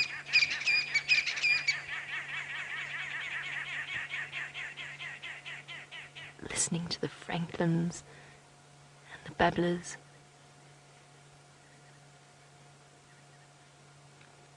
That looks like one of the little females. Isn't she beautiful? I'm definitely biased, but our lion cubs are going to be beautiful lions. Our Nkuhuma lion cubs. Definitely biased though. But they've got good genetics. The Nkuhumas are very, very attractive cats. They're big, very robust. Not that the Styx cubs won't be if they grow up. They just have to get rid of that mange. They have to grow out of it and recover. Slightly wobbly back legs still. Like a little cub waddle. It's also fascinating watching how enormous their feet are. Like puppies. Those of you who have big dogs and have raised them from when they were puppies, you'll know all about those enormous sized feet that they haven't quite mastered just yet, and these lion cubs are no different.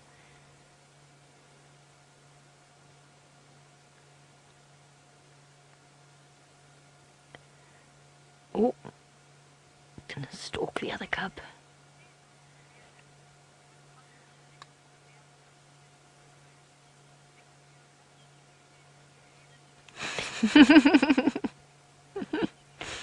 Surprise! Caught you! Now, Susan, you were wondering if it's possible that the Nkuhuma males could form a coalition with the Styx males of the cubs these size, and it is possible, but it's very, very unlikely. So generally what happens is, if males come from the same pride, then generally stay with the coalition that's already established.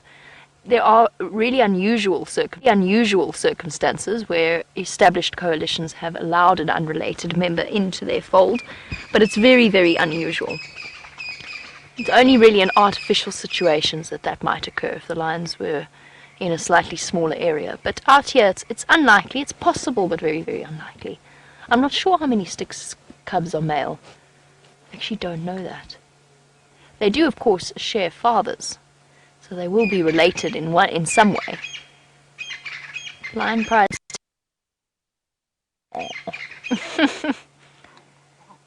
Oh, that was so cheeky. You naughty little things.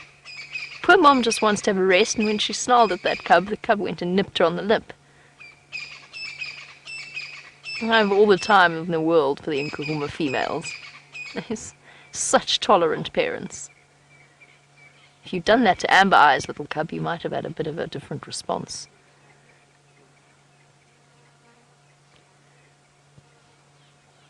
And my absolute favourite thing about these cub sightings is the vocalizations of the different cubs. That being said, I also enjoy the sound of James Henry's voice. Let's head across to him so that he can say farewell. Hello everybody, we're just going to have one last look at Ronald and Henry's budding romance and relationship. There we have Henry back in the water and totally oblivious, seemingly, to Ronald, not oblivious. Unfortunately, what Henry did do was nearly drown Ronald, because we placed him right next to the water's edge.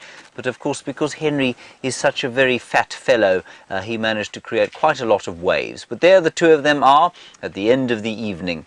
Let's head, we're going to say a big fat thank you for being with us today. We've had a wonderful time. Well done to those of you who got our quizzes right. I'm not sure if anybody got the bird's nest correct. That's what we were looking at under the microscope the second time around. Thank you, David, for your efforts. We're going to hand you back to Brent, I think, at this stage, and watch him in the setting sun.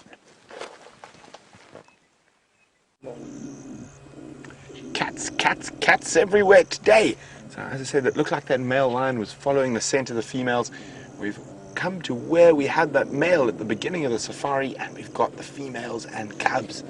I can see 1, 2, 3, 4, 5 cubs at the moment. Oh, shame. I do feel sorry for the little Styx cubs.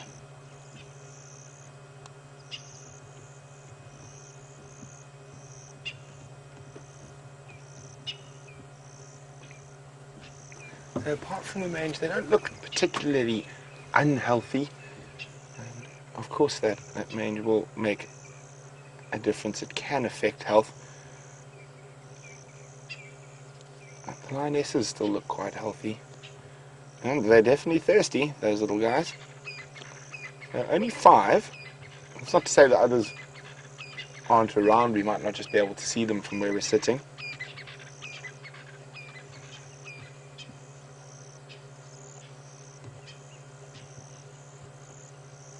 No, I can't see the male, but I think he could still be sleeping off to the side. And there's another male on the way here. So 2 Birminghams on cheetah plains today.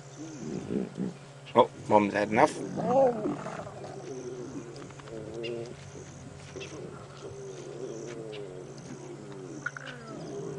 I can hear them all grumbling.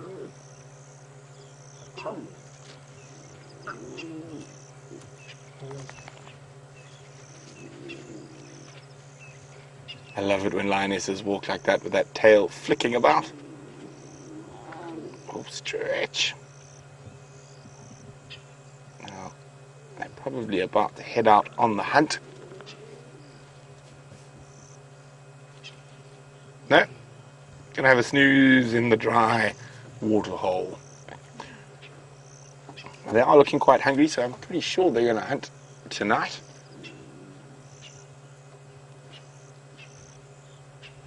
Cubs are still hungry.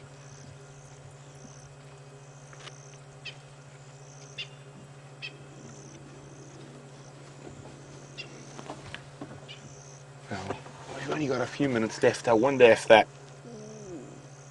big male is going to make an appearance, the one who was hopping along. We saw a little bit earlier. There is another male around here. I'm not sure exactly where he is. He might have gone off for a drink.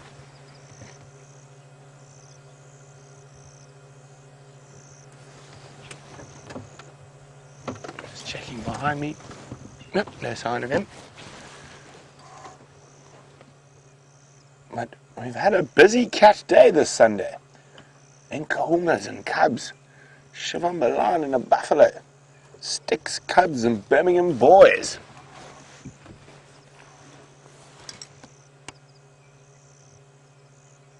Hopefully for the Styx pride, they have a successful night on the hunt. And fingers crossed that they make a miraculous recovery from the mange that is pestering them at the moment. Now, from the spring onion, of course, which is the greenest thing in the African bush, and it's growing on Brian's thumb. And from myself and of course, Brian Joubert, the Killer Bees. It's been fantastic having you with us. Ah, there's a 6th cub. So I said, there's a 6th cub. So I said, I'm not sure. The last time I saw them, they had 7. It looks like the other cubs are still around. I said they could be lying behind a drainage line somewhere, all stopped for a scratch. I'm definitely going to make my way down towards Cheetah Plains tomorrow, check up on Xivambalana, and wonder if the lions find his buffalo. But till tomorrow sunrise, let's have one last look at this little cub.